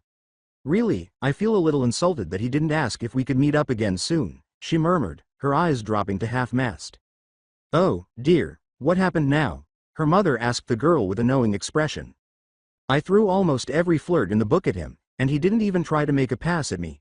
Mina threw herself onto her bed, exclaiming, what didn't happen? Her mother chuckled and ducked under a pillow that her daughter had flung, saying, well, darling, it's true, you denied that you had feelings for the boy. This coming from the same girl that so adamantly denied having a crush on her savior? She said. Doesn't mean I mind getting a little attention from a cute boy once in a while? Mina said as she lay on her stomach with her chin resting on her arms. However, the whole situation where she was taunting the boy had really left her feeling a little heated under the collar. Despite the fact that her hormonal adolescent self had failed to account for those same hormones, she had intended her earlier hug to be merely a pleasant gesture that would have doubled as a little physical teasing. Izuku wasn't the kind of guy who gawked, or else he would have noticed how her nipples had pebbled from the brief contact, so she thanked whichever lucky star she was under for that. And don't even think that your looks putting anyone off. My guess is that the boys will be all over you. Her mother added with a giggle. Well, I'm sure that you'll have plenty of opportunities when you two are in school together, before giving her a harsh look as the girl looked at her. Right, she responded doubtfully, pointing to her body. The only thing they'll be all over is my figure. Her mother grinned at her and said, well, you have to start somewhere, which made them both chuckle. But in all seriousness, dear, when you move into the dorms. Remember that I haven't received my results yet, Mina clarified, letting out a little sigh, if I move into the dorms.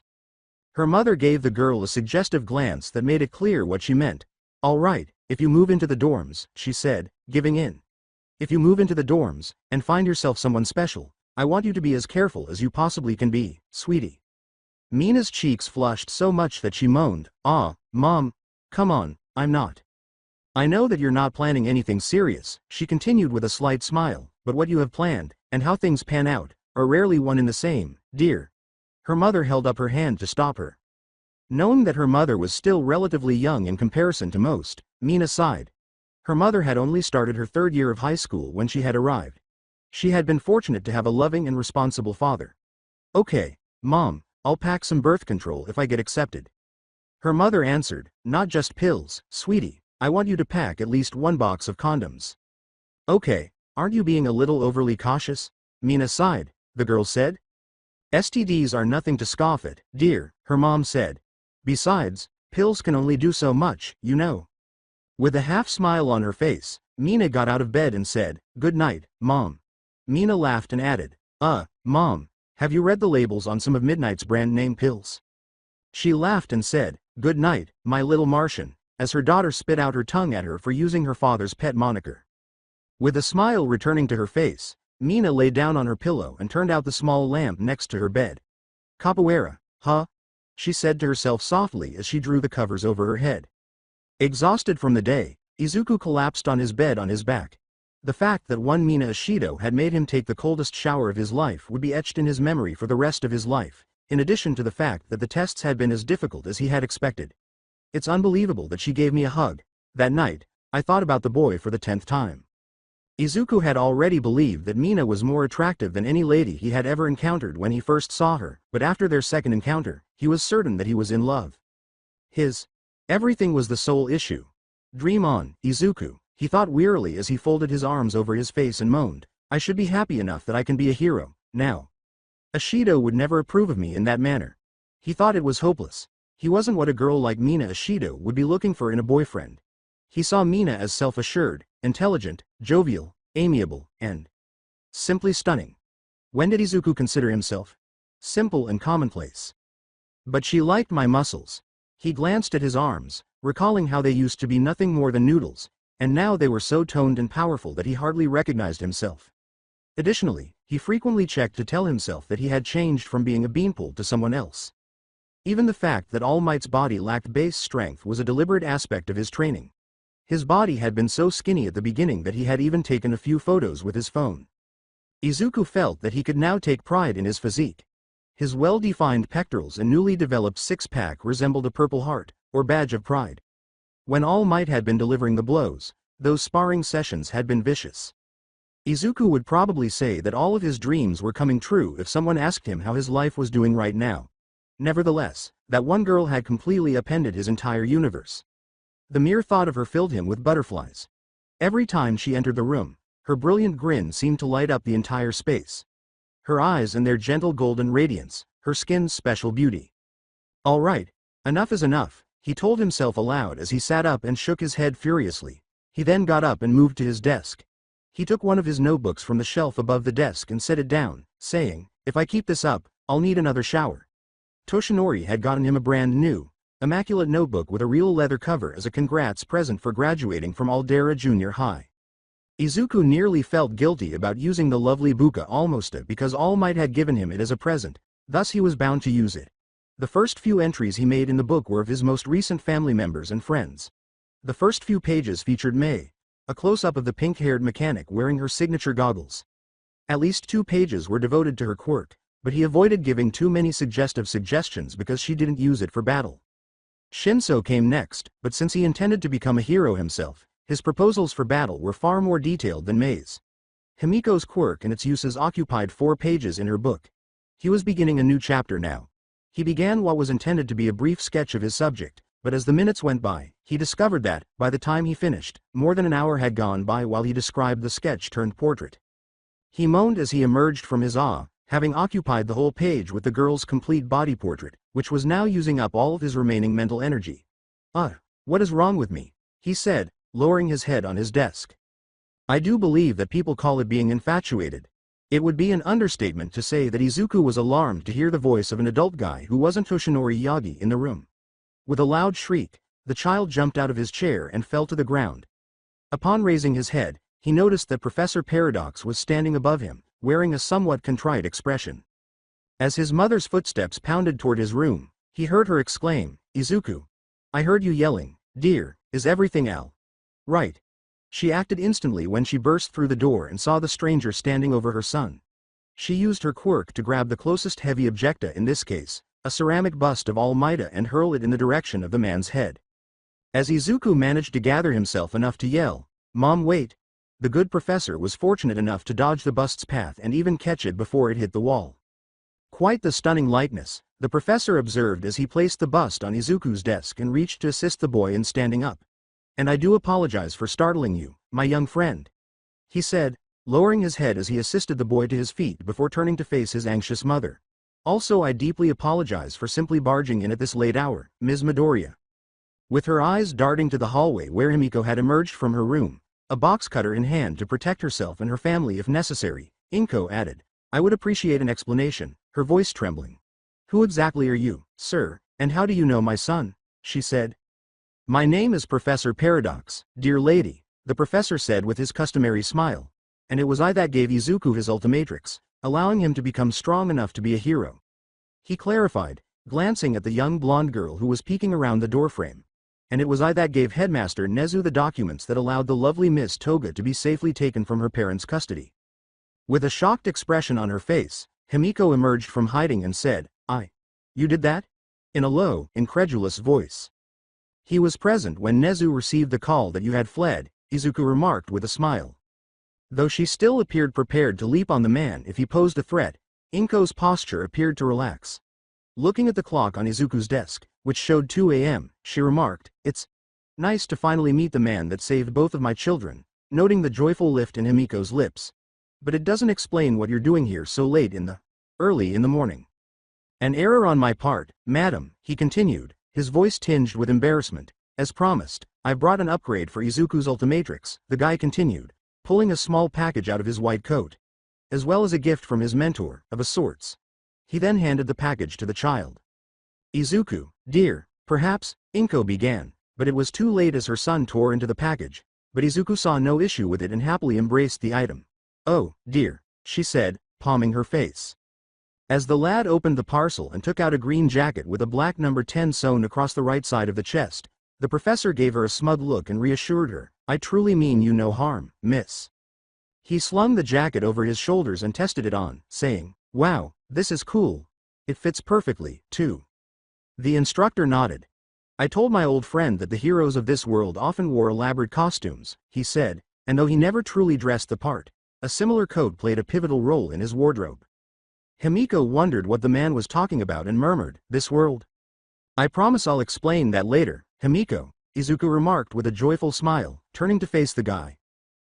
Sir. He asked the professor, what kind of upgrade were you talking about? The man merely grinned at him and produced what appeared to be a flash drive from his coat pocket. This is an Omnikey, which are keys that unlock certain features locked away inside the Ultimatrix. He motioned for the boy to extend his Ultimatrix and said, this one in particular unlocks a feature called the genetic repair system. You mean this thing has healing capabilities? Izuku asked, staring at him in amazement. Indeed, the instructor replied with a grin, though, at the moment, it is limited in its use. Izuku was perplexed. Say that a person had lost a limb? This feature would be unable to restore the lost limb at its present strength, though with each new upgrade, it will gain strength. However, at present, if a person were to suffer severed nerves, and other severe injuries that didn't include lost body parts, then the feature could easily repair the damage. As the man entered the key into the Ultimatrix, Izuku grinned. The dial ascended onto the face, briefly glowing blue before settling back into its typical green position. But the Ultimatrix chimed, upgrade complete. Professor Paradox grinned and said, there, now, after placing the key in Izuku's hand. As it is late, I shall take my leave. Izuku began, oh, but the man shook his head. He turned his smile to the two women and reminded the boy, your mother is quite right to be put out at me for simply barging in at such a late hour. He then turned back to the boy and said, we will, however, speak again very soon, my young friend. His expression darkened, we will have much to discuss, I fear. Next time, I shall knock first, and arrive at a more appropriate hour. The family stared at the location where the man had been standing before he physically vanished before Izuku could question what he meant. With one hand pointing at the Ultimatrix and the other at the location where the man had vanished, Himiko said, Izu, what the fuck just happened?